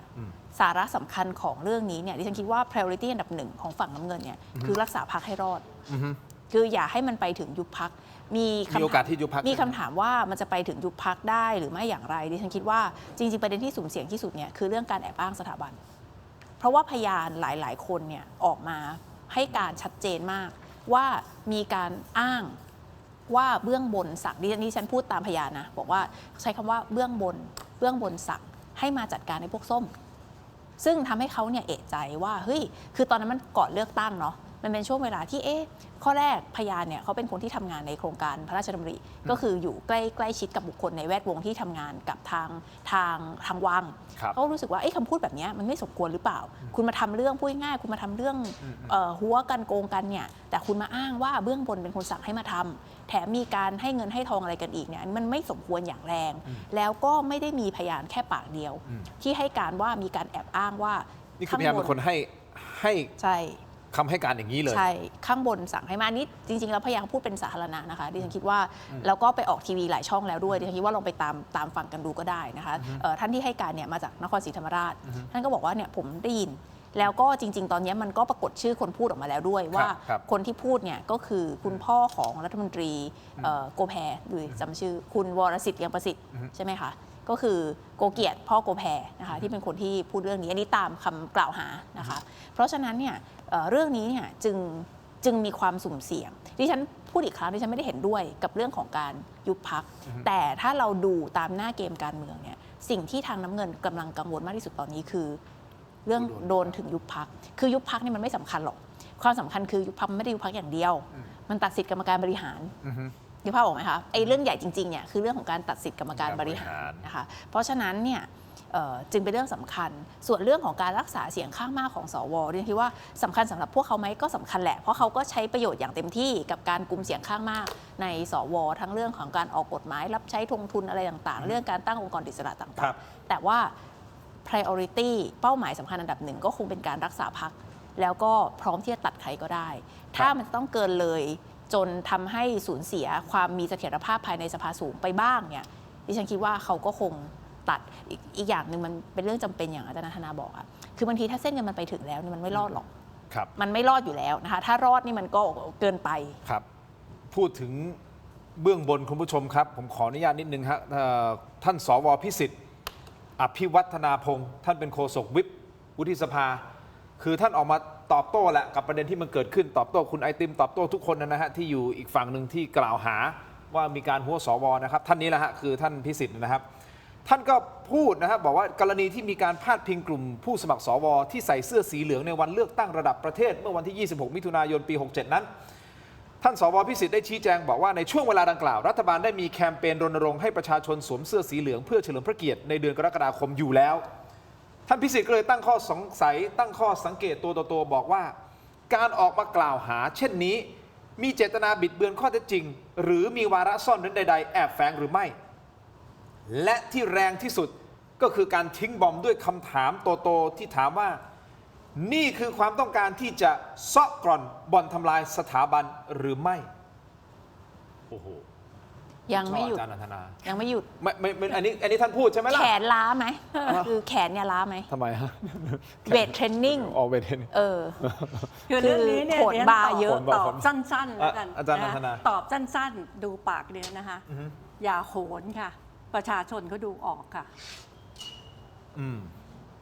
ยังไม่นับเรื่องเสื้อเหลืองเนี่ยดิฉันพูดไปแล้วนะคะว่าการใส่เสื้อเหลืองไม่แปลกหรอกค่ะแต่เสื้อเหลืองโทนเดียวใครๆก็ทราบเสื้อเหลืองเดี๋ยวนี้เขาทำขายกันทั่วไปมันก็มีเหลืองหลากหลายเนาะมันไม่ได้มีอยู่เหลืองเดียวอันเนี้ยเหลืองเดียวพับแบบเดียวแฟ้มเอกสารสีเดียวมันก็ไม่ใช่เรื่องบังเอิญที่จะเกิดขึ้นนะคะแล้วพวกเราไม่ใช่คนกลุ่มแรกแน่ๆที่ตั้งข้อสังเกตเรื่องนี้จริงๆถ้าย้อนกลับไป2 ปีที่แล้วดิฉันจำได้เลยว่าสื่อมวลชนทุกสำนักเขารายงานตรงกันหมดอะว่ามันเกิดอะไรขึ้นทำไมคนใส่เสื้อเหลืองเข้าไปมีกลุ่มนึงที่ใส่เสื้อเหลืองที่สถานที่เลือกสวกันเต็มไปหมดเลยเขาก็รายงานกันตั้งแต่วันนั้นแล้วนะคะเอาประเด็นมันไม่ได้อยู่ที่สีของเสื้อว่าจะเป็นเสื้อสีเหลืองหรอกต่อให้เป็นเสื้อสีเขียวแล้วมันทำเป็นกลุ่มแบบนี้เราก็จะบอกว่านี่ไงเสื้อสีเขียวหรือเสื้อสีน้ำเงินหรือเสื้อสีฟ้าหรือเสื้อสีอะไรก็แล้วแต่เผอิญเขาบอกว่าเฮ้ยก็ตั้งข้อสังเกตว่าครั้งนี้เขาใส่เสื้อเหลืองกันเป็นกลุ่มออกมาแบบนี้เสื้อเหลืองหนีบแฟ้มดำเสื้อเหลืองหนีบแฟ้มดำครับคุณผู้ชมเอาละอันนี้ก็ต้องว่ากันไปตามพยานหลักฐานต่างๆแต่ที่แน่ๆคุณผู้ชมครับมีคุณผู้ชมท่านหนึ่งบอกว่าทินมาทรงเดียวกับสรยุทธ์เลยเชียร์ส้มออกนอกหน้าเป็นสื่อต้องเป็นกลางแต่เอาอีกฝ่ายมาโจมตีอีกฝั่งแทบทุกวันคุณ YUY ผมไม่รู้อ่านว่าอะไรนะยุ้ยหรือเปล่ายุ้ย2044ยุ้ยไหมผมไม่แน่ใจนะครับแต่เขียนแบบนี้ไม่เป็นไรครับวันก่อนที่ไอติมมากับคุณยิ่งชีพใช่ไหมมากล่าวหาว่าผมเป็นสีน้ำเงินวันนี้กล่าวหาว่าผมเป็นสีส้มนะครับอย่างนี้ขออนุญาตแล้วไหนๆผมก็มีลิสต์ออกมาแล้วนะครับนี่คือลิสต์แค่บางส่วนเท่านั้นนะฮะจะได้รู้ว่าเราทำงานจริงๆเราพยายามเชิญทุกฝ่ายอยู่นะครับตลอดหลายวันที่ผ่านมาคือไม่ใช่แค่เรื่องสวนะแต่นี่เอาแค่เรื่องสวก่อนแล้วกันเพราะจริงๆก่อนหน้านี้เราก็ทุกประเด็นแหละเราก็พยายามติดต่อไปทีมงานของผมครับโทรหาท่านอนุทินชาญวีรกูลท่านนายกรัฐมนตรีว่าการกระทรวงมหาดไทยท่านไม่รับสายทีมงานของเรานะครับซึ่งก่อนหน้านี้ก่อนที่ท่านจะเป็นนายกนะครับด้วยความเคารพนะฮะท่านยังรับสายเราอยู่นะครับแม้แต่สายผมท่านยังรับอยู่นะครับแต่หลังจากที่ท่านเป็นนายกรัฐมนตรีแล้วท่านไม่ว่างครับท่านภารกิจรัดตัวครับต่อมาครับคุณพิพัฒน์รัชกิจประการท่านรองนายกรัฐมนตรีว่าการกระทรวงคมนาคมท่านก็ไม่รับสายเราเช่นเดียวกันนะครับต่อมาครับ คุณทรงศักดิ์ทองศรีฮะท่านรองนายกรัฐมนตรีนะครับท่านรองนายกนะท่านรับสายครับแต่ท่านบอกว่าท่านไม่สะดวกพูดครับขอให้มันเป็นไปตามกระบวนการทางกฎหมายดีกว่าครับเนี่ยคนขวาเนี่ยท่านทรงศักดิ์ทองศรีคนขวาในหน้าจอคือท่านนายกโครงกลางใช่ไหมท่านพิพัฒน์อีกด้านซ้ายนะครับท่านทรงศักดิ์อยู่ขวามือท่านน่ารักครับท่านรับสายเราแต่ท่านบอกท่านไม่สะดวกพูดนะครับเพราะฉะนั้นนี่คือ3ท่านแรกแล้วนะครับต่อไหมเอาอีกไหมนี่นะฮะท่านพารดรปริศนานันทกุลครับรัฐมนตรีประจำสำนักนายกรัฐมนตรีนะครับท่านรับสายครับแล้วผมต้องเรียนนะครับว่าท่านเป็นคนน่ารักนะฮะเพราะท่านเคยมารายการผมไม่เถียงอยู่2-3 ครั้งเหมือนกันนะครับแต่ท่านบอกกับทีมงานบอกว่าไม่ว่างเลยครับเพราะภารกิจเยอะมากซึ่งท่านระบุว่าเดี๋ยวสัปดาห์หน้าว่ากันอีกทีนะครับสัญญานะครับพี่แบทครับสัปดาห์หน้านะครับเดี๋ยวนัดกันอีกทีนะครับต่อมาเอาให้จบเลยไหมต่อมานะครับคุณกรวีปริศนานันทกุลฮะสสอ่างทองนะครับ นี่คุณเสียค่าโทรศัพท์ไปเท่าไหร่ ท่านประธานเสียทีมงานเสียค่าโทรศัพท์ไปเยอะนะท่านประธานวิปรัฐบาลคือท่านนี้นะครับท่านกรวีนะครับท่านรับสายครับและท่านน่ารักมากทีมงานนี่ส่วนตัวแล้วเนี่ยท่านน่ารักมากนะครับแต่ท่านบอกว่าสัปดาห์นี้ท่านอยู่อ่างทองครับส่วนสัปดาห์หน้าติดภารกิจที่สภาตลอดทั้งสัปดาห์นะครับนั่นหมายความว่าไม่สะดวกสัปดาห์หน้าเอาอีกไหมเอาอีกนะเอาให้จบแล้วคุณสุประชัยใจสมุทรครับท่านสสบัญชีรายชื่อและในฐานะที่ท่านเป็นฝ่ายกฎหมายพรรคภูมิใจไทยและที่ท่านบอกว่าอาจารย์นันทนาเนี่ยสบส้มนะต้องไปตรวจสอบนะกกต.ท่านรับสายครับและท่านก็น่ารักเช่นเดียวกันนะฮะแต่วันนี้นะท่านติดภารกิจไปรายการของพี่ปองอัญชลีนะครับส่วนวันศุกร์ก็คือพรุ่งนี้วันจันทร์หน้านะฮะอังคารพฤหัสพฤหัสที่จะถึงนี้ทีมงานเราขอคิวไปศุกร์จันทร์อังคารพุธพฤหัสเอาแค่นี้ก่อนนะท่านไม่ว่างเลยครับท่านไม่สะดวกสักวันเลยนะครับแต่ไม่เป็นไรทีมงานเรายังไปต่อเหลือวันศุกร์อีกวันหนึ่งเหลือวันศุกร์หน้าอีกวันหนึ่งถ้าไม่ได้อีกก็เป็นสัปดาห์ต่อไปซึ่งมันเป็นอย่างเงี้ยทุกสัปดาห์อีกท่านหนึ่งไหมฮะอีกท่านหนึ่งฮะท่านพิสิทธิ์ท่านสวพิสิทธิ์นะที่ท่านพูดออกมาใช่ไหมครับแล้วก็ตั้งคำถามกับส้มเนี่ยตกลงคุณยังไงคุณซอกกับบอลทำลายเหรอส้มซอกกับบอลทำลายเหรอท่านสวพิสิทธิ์อภิวัฒนาพงศ์นะครับท่านก็น่ารักครับท่านรับสายนะครับท่านบอกว่าวันนี้ท่านไปกระบี่ครับท่านจะกลับวันเสาร์ส่วนวันจันทร์ไปรายการคมชัดลึกครับเดี๋ยววันอังคารติดต่อไปใหม่นะครับโอเคนะทีมงานอย่าลืมนะครับต่ออีกนิดนึงฮะส่วนท่านสุขสำรวยท่านณภินทร์รัฐมนตรีประจำสำนักนายกรัฐมนตรีท่านสุประชัยโพสุอดีตรองประธานสภาทางทีมงานเราอยู่ระหว่างหาทางในการติดต่อประสานงานนะครับพอไหมผมว่าแค่นี้พอนะน่าจะให้เขาเห็นได้แล้วว่าลองบอกเขาว่ารายการเลี้ยงเครมบรูเล่เผื่อเขามาเข้าใจว่าทางฝั่งน้ำเงินเขาชอบอ๋อเหรอเครมบรูเล่ใช่ไหมฮะร้าวฉานแบบเครมบรูเล่คุณเตรียมเครมบรูเล่มาอย่าให้ถึง 3,000 บาทนะไม่ถึง 3,000 บาทนะเครมบรูเล่พูดถึง 3,000 บาทอาจารย์นันทนาที่คุณชอบเขาตั้งคำถามมาไอ้กระติบข้าวเหนียวใช่ไหมกระติบข้าวเหนียวที่คุณชอบถามว่าที่มีการโอนเงินจ่ายกระติบข้าวเหนียวไหนขอดูหน่อยกระติบข้าวเหนียวว่าถึง 3,000 บาทหรือเปล่าคุณชอบถามนี่อันนี้อะไรอันนี้อันนี้ไม่ถึงอันนี้1,899อันนั้น 3,000 2 อันไง2 อันไงบ้านคนเยอะเหรอทำเป็นอุตสาหกรรมร้านอาหารคือเดี๋ยวนี้เขาไม่กินไฮคาร์บกันแล้วนะทุกคนเขากินโลคาร์บเราไม่ต้องมีกล่องข้าวที่ใหญ่ขนาดนี้ก็ได้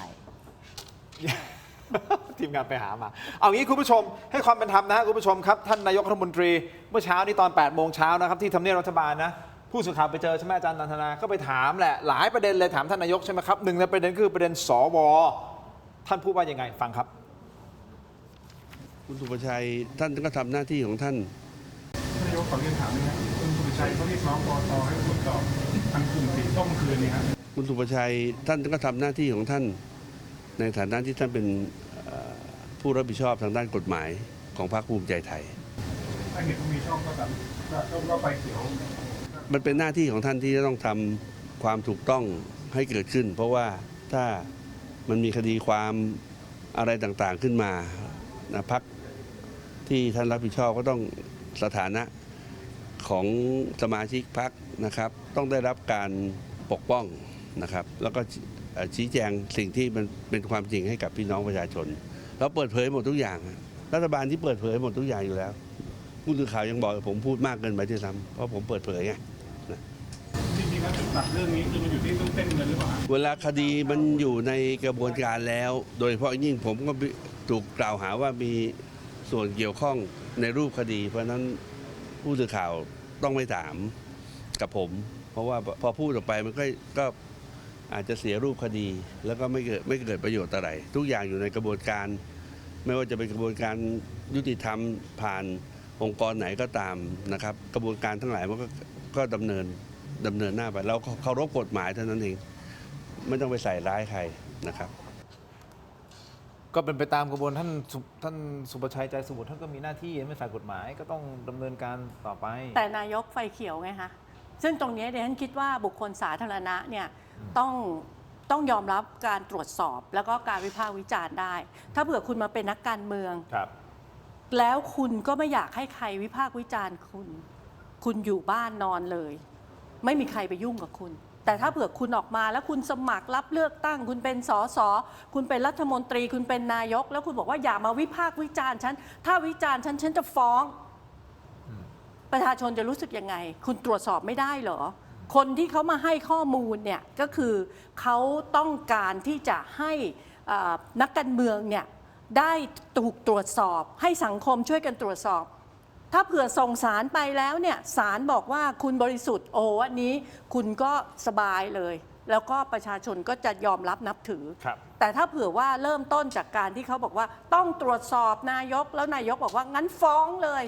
สุดท้ายมันก็จะไม่มีใครกล้าให้ข้อมูล ซึ่งตรงนี้เดนคิดว่าเป็นเรื่องสำคัญในระบอบประชาธิปไตยต้อง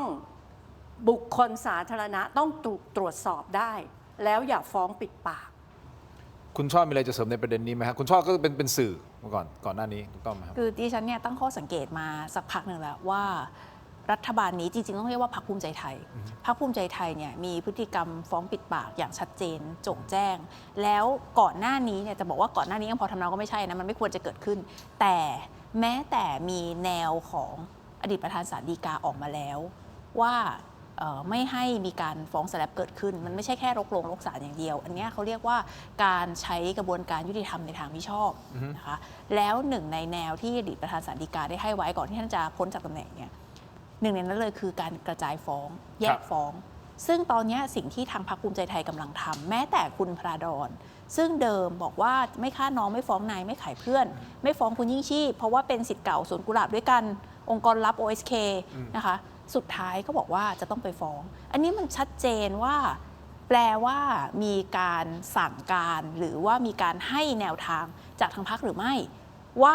ต้องฟ้องแล้วแยกกันฟ้องด้วยใช่ไหมคะเพราะว่าก็คุณพระดอนบอกกับสื่อเขารู้กันทั้งประเทศเป็นข่าวไปแล้วว่าคุณพระดอนบอกว่าไม่ฟ้องแต่ว่าถ้าคนอื่นในพรรคหรือถ้านายกจะฟ้องก็ฟ้องไปแต่ตัวเขาไม่ฟ้องสุดท้ายก็ออกมาบอกว่าฟ้องเพราะฉะนั้นอันนี้มันชัดเจนแล้ววันนี้กระบวนการก็เริ่มแล้วใช่ไหมคะเพราะว่าคุณทรงศักดิ์บอกว่าจะไปฟ้องบึงกาฬคุณสุขสำรวยฟ้องแล้วที่อำนาจเจริญแล้วก็ยังจะมีอีกหลายๆจังหวัดตามมาดิฉันคิดว่ากระบวนการเหล่านี้เนี่ยคือใครก็ตามจะบอกว่าโหยิ่งชีพพลีชีพหรือว่าดีเลยนำเรื่องขึ้นสู่ศาลดิฉันพูดในฐานะคนที่โดนฟ้องอะไรบ้าๆบอๆแบบนี้มาโดยตลอดเนี่ยมันเป็นเรื่องที่เสียทั้งคุณภาพสุขภาพจิตนะคะเสียทรัพยากรและที่เสียที่สุดเนี่ยคือเสียเวลาจริงๆการฟ้องปิดปากเนี่ยต่อให้สุดท้ายเราชนะคดีซึ่งส่วนใหญ่แล้วเราก็ชนะนะคะแต่สิ่งที่เสียไปแล้วเอากลับมาไม่ได้ก็คือเราเสียเวลาเสียกำลังสมองเสียทรัพยากรไปใช้ในการต่อสู้คดีแล้วมันทำให้สิ่งที่เราต้องทำจริงๆเนี่ยมันถูกเขาเรียกมันถูกดิสแทรกไปอ่ะมันถูกเบี่ยงเบนความสนใจไปแล้วก็มันทำให้คนอื่นๆที่อาจจะไม่ใช่เราเนี่ยเขารู้สึกว่าเขาไม่กล้าตรวจสอบเขาไม่พร้อมรับอะไรแบบนี้มันทำให้ได้ผลไปแล้วการชนะคดีในคดีสแลปแบบนี้มันแทบไม่มีความหมายอะไรเลยแน่นอนชนะก็ดีกว่าแพ้อยู่แล้วใช่ไหมคะแล้วก็ส่วนใหญ่ศาลก็ยกฟ้องอยู่แล้วแต่ว่าคือมันบรรลุแล้วอะค่ะการฟ้องมันบรรลุแล้วก็คือเขาได้ในสิ่งที่เขาต้องการเขาได้ข่มขู่คนอื่นว่าถ้าคุณกล้าคุณก็จะเจอแบบนี้และเขาก็ได้ทำให้เราต้องเสียเวลาในชีวิตของเราไปกับการขึ้นลงขึ้นศาลเสียค่าทนายเสียค่าเดินทางคุณผู้ชมที่ชมรายการอยู่ทุกท่านเลยนะครับผมเชื่อว่าท่านมีวุฒิภาวะมากพออยู่แล้วนะครับในการตัดสินว่าสิ่งที่แขกรับเชิญที่มาในรายการของถกไม่เถียงไม่ว่าจะเป็นใครก็แล้วแต่เนี่ยข้อมูลที่แต่ละท่านพูดออกมาท่านลองนำไปย่อยดูนะครับว่าท่านสามารถตัดสินได้อยู่แล้วนะครับว่าท่านจะเลือกที่จะเชื่อหรือไม่เชื่อหรือเลือกที่จะตัดสินอย่างไรมันอยู่ที่ตัวท่านนะครับคุณผู้ชมครับ เรามีหน้าที่สื่อเรามีหน้าที่เปิดพื้นที่ให้ แล้วขอยืนยันอีกครั้งหนึ่งนะครับเราไม่ได้เลือกฝักฝ่ายใดฝ่ายหนึ่งนะพอส้มมาก็บอกว่าผมเป็นรายการส้มถ้าผมแทงส้มหน่อยก็บอกว่าผมเป็นน้ำเงิน พอน้ำเงินมาผมก็โปรน้ำเงินท่านเอกนิติเคยมานั่งในรายการนะฮะก็บอกว่านี่ไงโปรรัฐบาล คือผมโดนมาทุกหลากหลายไม่เป็นไรฮะอันนี้เอาที่คุณผู้ชมรู้สึกมีความสุข แต่ที่แน่ๆคุณผู้ชมลองฟังในสิ่งที่ท่านสองท่านพูดแล้วลองวิเคราะห์ดูวันนี้เรื่องของสวนะเอาแค่เรื่องของสวนะตัดเรื่องของสีเสื้อออกตัดเรื่องของพรรคการเมืองออกเอาแค่หลักการที่มันเกิดขึ้นทั้งหมดที่มันเกิดขึ้นแล้วตัดสีเสื้อตัดที่ท่านชอบหรือเกลียดหรืออะไรพรรคไหนก็แล้วแต่เอาออกก่อนแล้วเอาหลักการที่มันเกิดขึ้นแฟกต์ที่มันเกิดขึ้นท่านคิดว่าเรื่องนี้มันพิรุธไหมท่านคิดว่าเรื่องนี้มันควรได้รับการตรวจสอบไหมมันคิดว่าเรื่องนี้ควรได้รับการพิจารณาจากทางศาลไหมแค่นี้ก่อนไม่ต้องเอาเรื่องสีเสื้อไม่ต้องบอกเกลียดใครชอบใครนะเอาหลักตรงนี้ก่อนนะครับค่ะตรงนี้ดิฉันเสริมนิดนึงก็แล้วกันประเทศไทยเนี่ยประกาศจะเข้า OECD ซึ่งต้องการความโปร่งใสยุติธรรมต้องมีธรรมาภิบาลอย่างสูงในปี72เราจะเข้านะคะแต่ตอนนี้เนี่ยถ้าเผื่อว่าคนที่กำลังพิจารณา OECD เนี่ยเขาเห็นนายกไปฟ้องประชาชนเนี่ยแล้วฟ้องแบบฟ้องสแลปเนี่ยคือฟ้องปิดปากเนี่ยเขาจะรู้สึกยังไงเขาอยากให้ประเทศไทยเข้ามากเลยเพราะว่าไอ้เรื่องฟ้องปิดปากเนี่ยมันควรจะเป็นเอกชนบริษัทใหญ่ไปฟ้องคนที่มากล่าวหาอะไรแต่นี่ตัวนายกเองมันจะเกิดผลอะไรเราก็เข้า OECD ไม่ได้ประเทศเราก็ไม่สามารถที่จะพ้นในกับดักไอ้ประเทศที่มันยากจนประเทศที่มันไม่โปร่งใสเพราะฉะนั้นเดนคิดว่านะคะถ้าเผื่อว่าท่านนายกแล้วก็พรรคภูมิใจไทยเนี่ยคิดใหม่ทำใหม่ได้ก็คือไม่ต้องฟ้องเดนว่าตรงเนี้ยประชาชนเขาจะยอมรับว่ากระบวนการอันเนี้ยถ้าเผื่อว่ามีคนวิพากษ์วิจารณ์ก็ให้ศาลให้กกต.ส่งศาลไปแล้วเรื่องนี้ก็จะ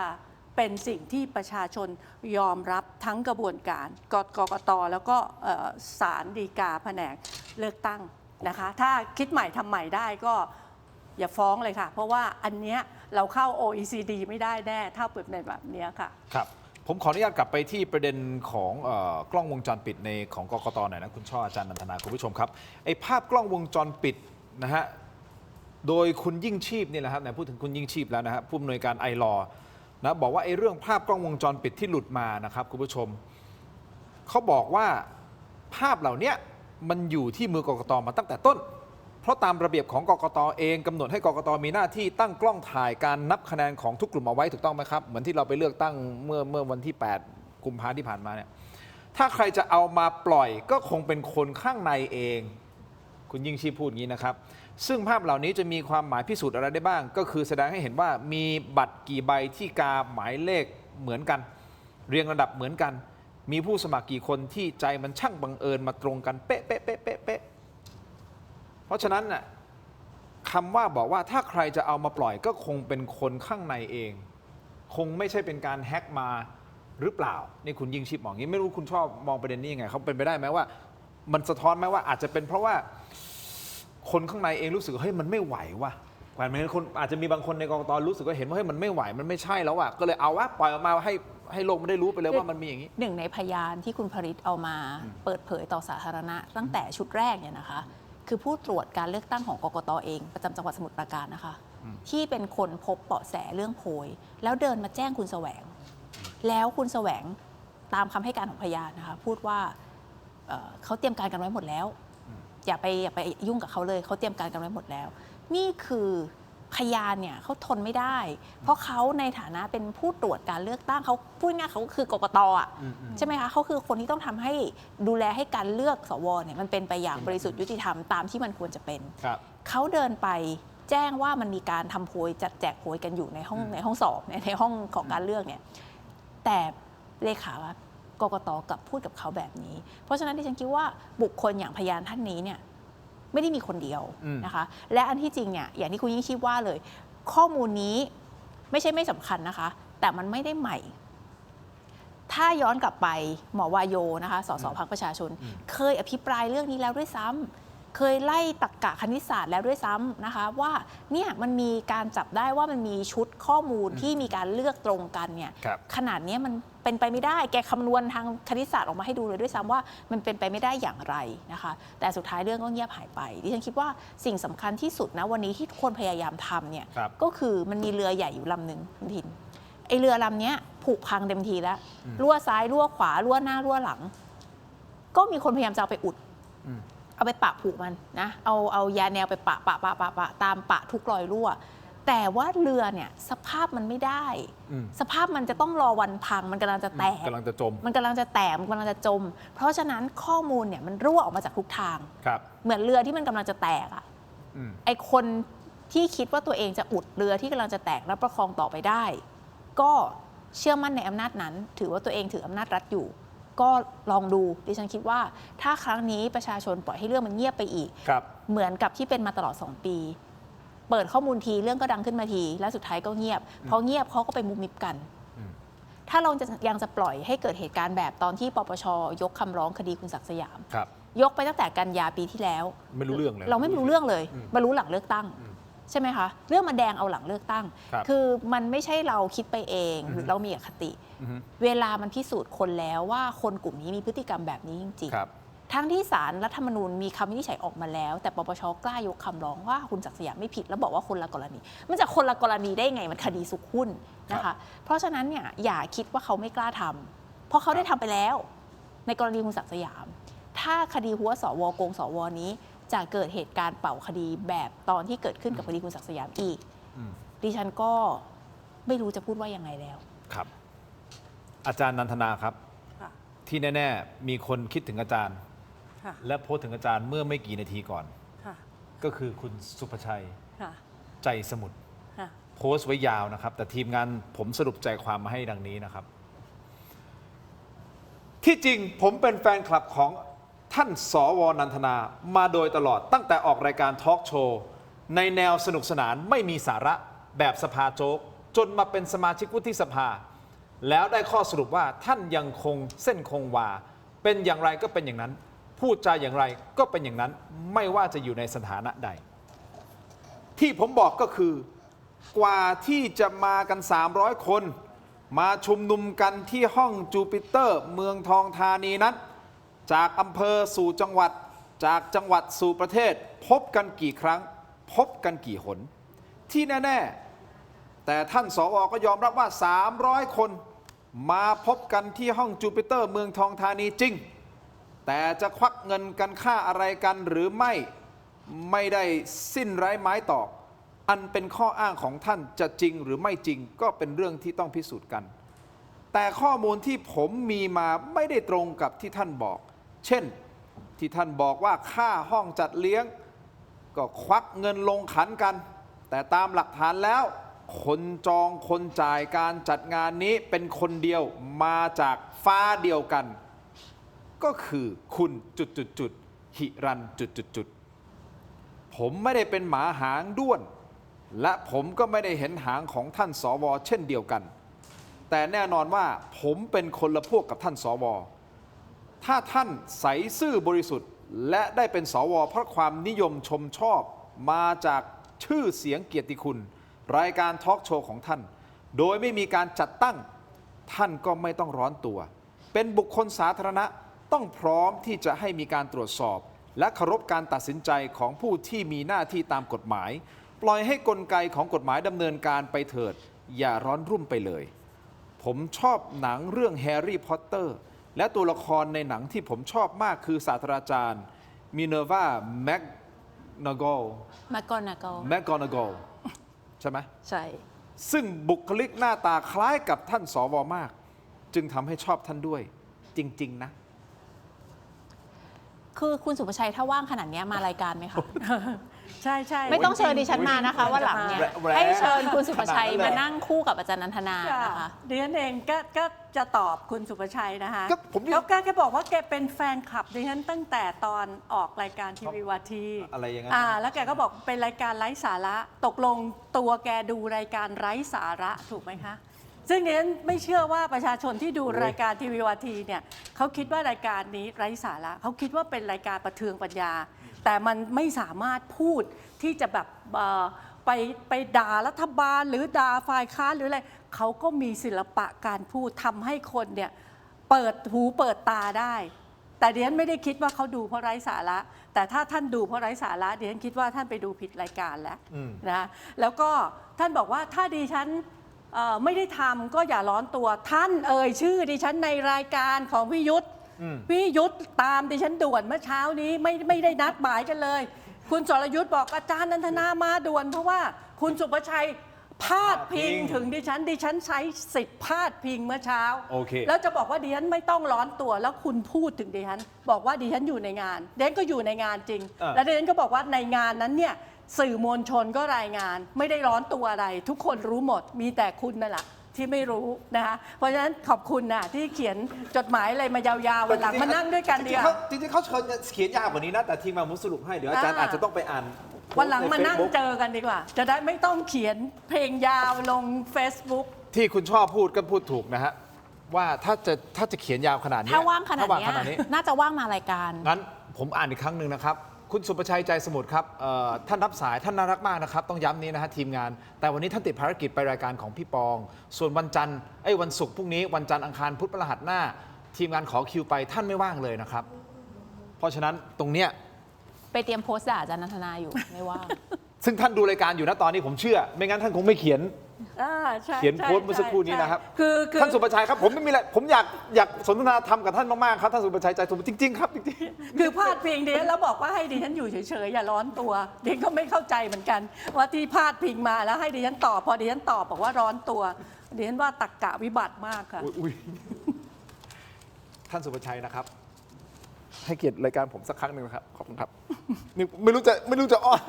อนขอวอนขอยังไงแล้วนะครับแต่ที่แน่ๆคุณผู้ชมครับอันนี้ผมขอมอบให้ก่อนครับพี่ชอบครับขอบคุณค่ะอาจารย์นันทนาครับเราจะได้แบบว่านะเราคุยกันมานานนะจะได้ชุ่มคอหน่อยนะคุณผู้ชมครับนี่คือเม็ดอมซิงค์พลัสผลิตภัณฑ์ไมบาซินจากเกรเตอร์ฟาร์มามี3สูตรที่มีคุณประโยชน์จากวิตามินหลากหลายชนิดครับเม็ดอมซิงค์พลัสวิตามินซีและโคคิวเทนกลิ่นองุ่นมะนาวเม็ดอมซิงค์พลัสลูทีและบิวเบอรี่กลิ่นแบล็คเคอร์เรนต์เม็ดโอซิงค์พลัสเบต้ากลูแคนกลิ่นสตรอเบอรี่นะครับซิงค์มีส่วนช่วยในการทำหน้าที่ของระบบภูมิคุ้มกันและกระบวนการต่อต้านอนุมูลอิสระถ้าเจ็บคอไอหรืออยากเสริมภูมิคุ้มกันเลือกไมบาซินจากเกรเตอร์ฟาร์มาหาซื้อได้ที่ร้านสะดวกซื้อซุปเปอร์มาร์เก็ตและร้านขายยาทั่วประเทศไมบาซินจากเกรเตอร์ฟาร์มาก้าวสู่60 ปีอย่างมั่นคงและยั่งยืนนะครับขอบคุณไมบาซินนะครับที่อยู่เคียงข้างถกไม่เถียงครับขอบคุณมากๆเลยนะครับต่อกันที่ยาดมสมุนไพรตามมังกรทองจากอ้วยอันโอสถนะครับขอบคุณมากครับมอบให้ท่านละ1 แพ็คนะครับขอบคุณครับแต่วันนี้ขอแนะนำยาน้ำแก้ร้อนในเขากุยจากอ้วยอันโอสถเช่นเดียวกันนะครับบรรเทาไข้ตัวร้อนทานได้ทั้งเด็กและผู้ใหญ่นะครับมีจำหน่ายตามร้านขายยาทั่วประเทศอ่านคำเตือนในฉลากและเอกสารกำกับผลิตภัณฑ์ก่อนใช้นะครับนี่คือยาน้ำแก้ร้อนในเขากุยจากอ้วยอันโอสถนะฮะขอบคุณมากๆนะครับอ้วยอันโอสถที่อยู่เคียงข้างถกไม่เถียงนะครับขอบคุณมากเลยนะครับต่อกันที่นี่ฮะแอป Sereno นะครับเพราะห้องน้ำที่ดีสะท้อนถึงภาพลักษณ์และรสนิยมที่ดีนะครับคุณผู้ชมครับแอป Sereno ผลิตภัณฑ์ดับกลิ่นโถปัสสาวะชายครับที่จะเปลี่ยนห้องน้ำของคุณให้หอมสะอาดมีระดับนะครับเหมาะอย่างยิ่งสำหรับโรงแรมร้านอาหารและทุกครัวเรือนนะครับมีให้เลือกใช้งานทั้งแบบแผ่นชีตแบบก้อนและแบบแขวนนะครับสร้างความประทับใจด้วยความสะอาดนะฮะและกลิ่นหอมเลือกกลิ่นที่ดีกว่าให้กับห้องน้ำนะครับด้วยแอป Sereno หาซื้อได้แล้ววันนี้ที่ Shopee Lazada TikTok และ thailandpostmart.com thailandpostmart.com นะครับชื่อร้านชื่อว่า Thai Detergent Shop นะครับขอบคุณมากๆนะครับแอป Sereno นะครับมอบให้ท่านละ2 แพ็คเลยนะครับขอบคุณมากครับพี่ช่อครับขอบคุณแอป Sereno นะครับขอบคุณมากๆครับแล้ววันนี้พบกับนวัตกรรมใหม่คุณผู้ชมครับคอมเมนต์พี่ช่อเขาอ่านได้คอมเมนต์อาจารย์นันทนาอ่านได้เพราะนั่นนี่คือจอเสริมสุดล้ำที่สามารถทำงานพร้อมกันได้ถึง4 หน้าจอในเวลาเดียวกันนะครับด้วยความคมชัดระดับ Full HD และการเชื่อมต่อที่ง่ายสุดๆครับเพียงเสียบสาย USB Type C ก็พร้อมใช้งานได้ทันทีครับน้ำหนักเบาด้วยพกพาสะดวกนะครับเข้าไปที่หน้า Facebook Terro Digital นะครับอย่าพลาดตอนสั่งซื้อใส่โค้ด Let's Play AI นะครับรับส่วนลดทันที 2,000 บาทเลยนะครับนวัตกรรมใหม่ Brain Tech Tri Screen ขอบคุณมากๆครับ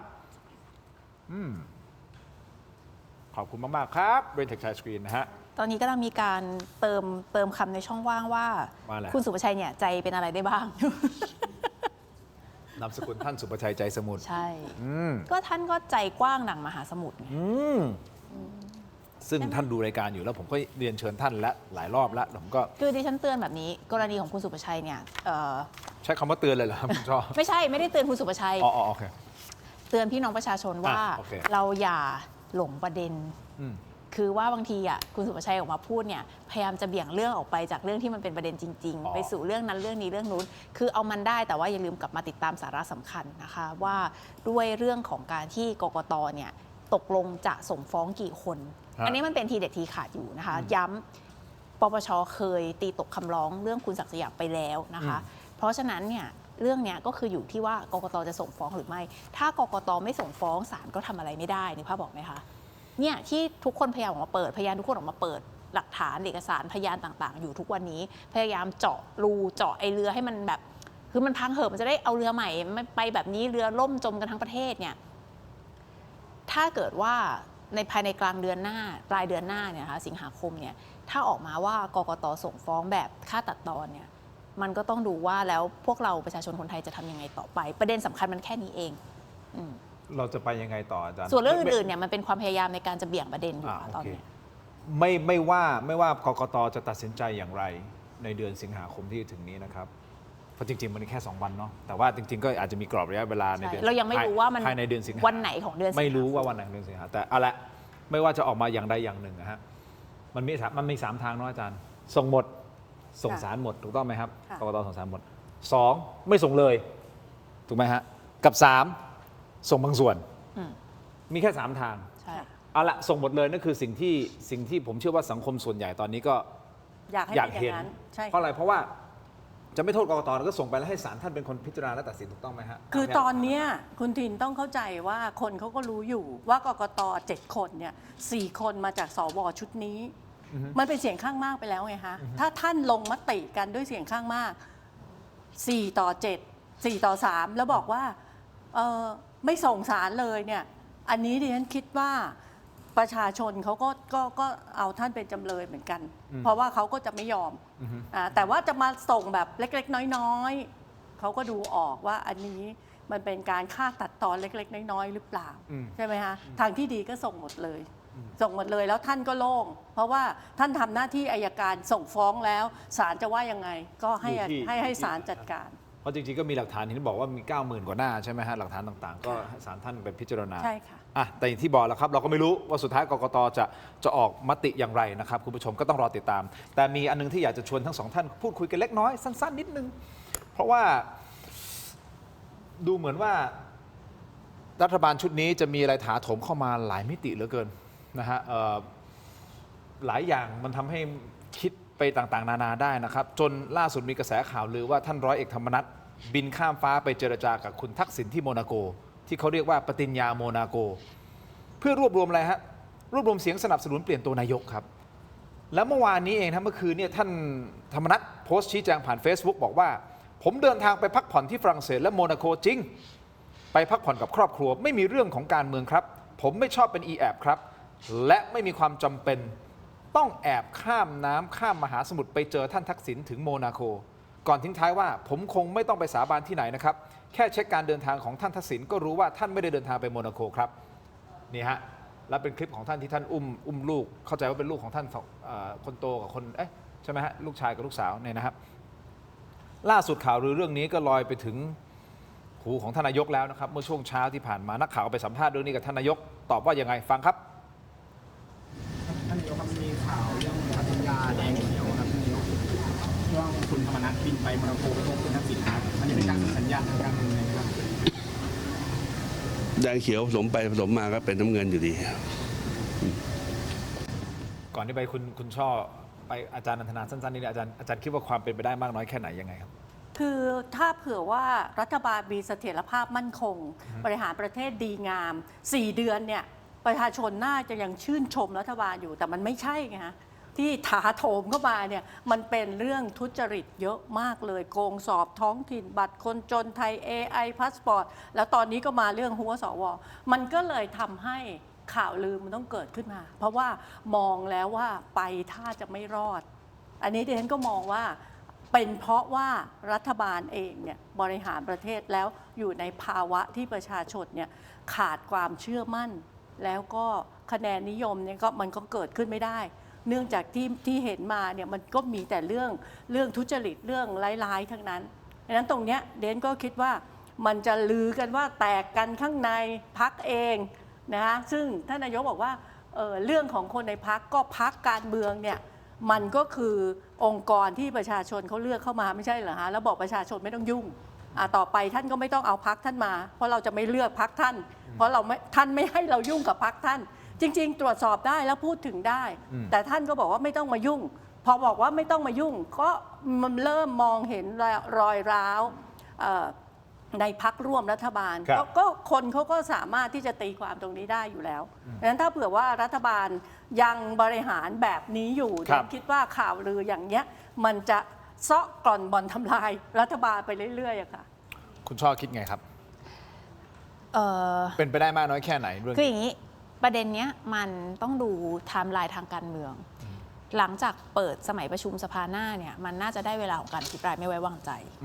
ซึ่งช่วงเวลาที่มีการเปิดอภิปรายไม่ไว้วางใจเนี่ยเราก็รู้กันอยู่ว่ามันไม่เคยเกิดขึ้นที่มีการสอยนายกลงผ่านการอภิปรายไม่ไว้วางใจหรือมีการแบบชิงยุบสภาอะไรแบบนี้ยุบสภาจะมีมั้งคะครั้ง2 ครั้งแต่ว่าเรื่องการสอยนายกผ่านกระบวนการอภิปรายไม่ไว้วางใจเนี่ยไม่มีแต่มันเป็นช่วงเวลาของการพยายามสร้างพลังต่อรองทางการเมืองผู้คนก็รู้อยู่แล้วว่าคุณธรรมนัสเนี่ยเขาไม่ใช่พรรคฝ่ายค้านเขาไม่ใช่พรรคฝ่ายแค้นเขาเป็นพรรคฝ่ายคอยถูกไหมคะคอยว่าเมื่อไหร่จะได้เป็นรัฐบาลเพราะฉะนั้นเนี่ยเมื่อประตูมันเปิดเนี่ยมันมีโอกาสของการสร้างโมเมนตัมทางการเมืองสร้างเลเวอเรจพลังต่อรองทางการเมืองรอบใหม่เนี่ยดิฉันคิดว่าเป้าหมายที่แท้จริงไม่ใช่การสอยคุณอนุทินแน่นอนเป้าหมายที่แท้จริงคือการพยายามแสวงหา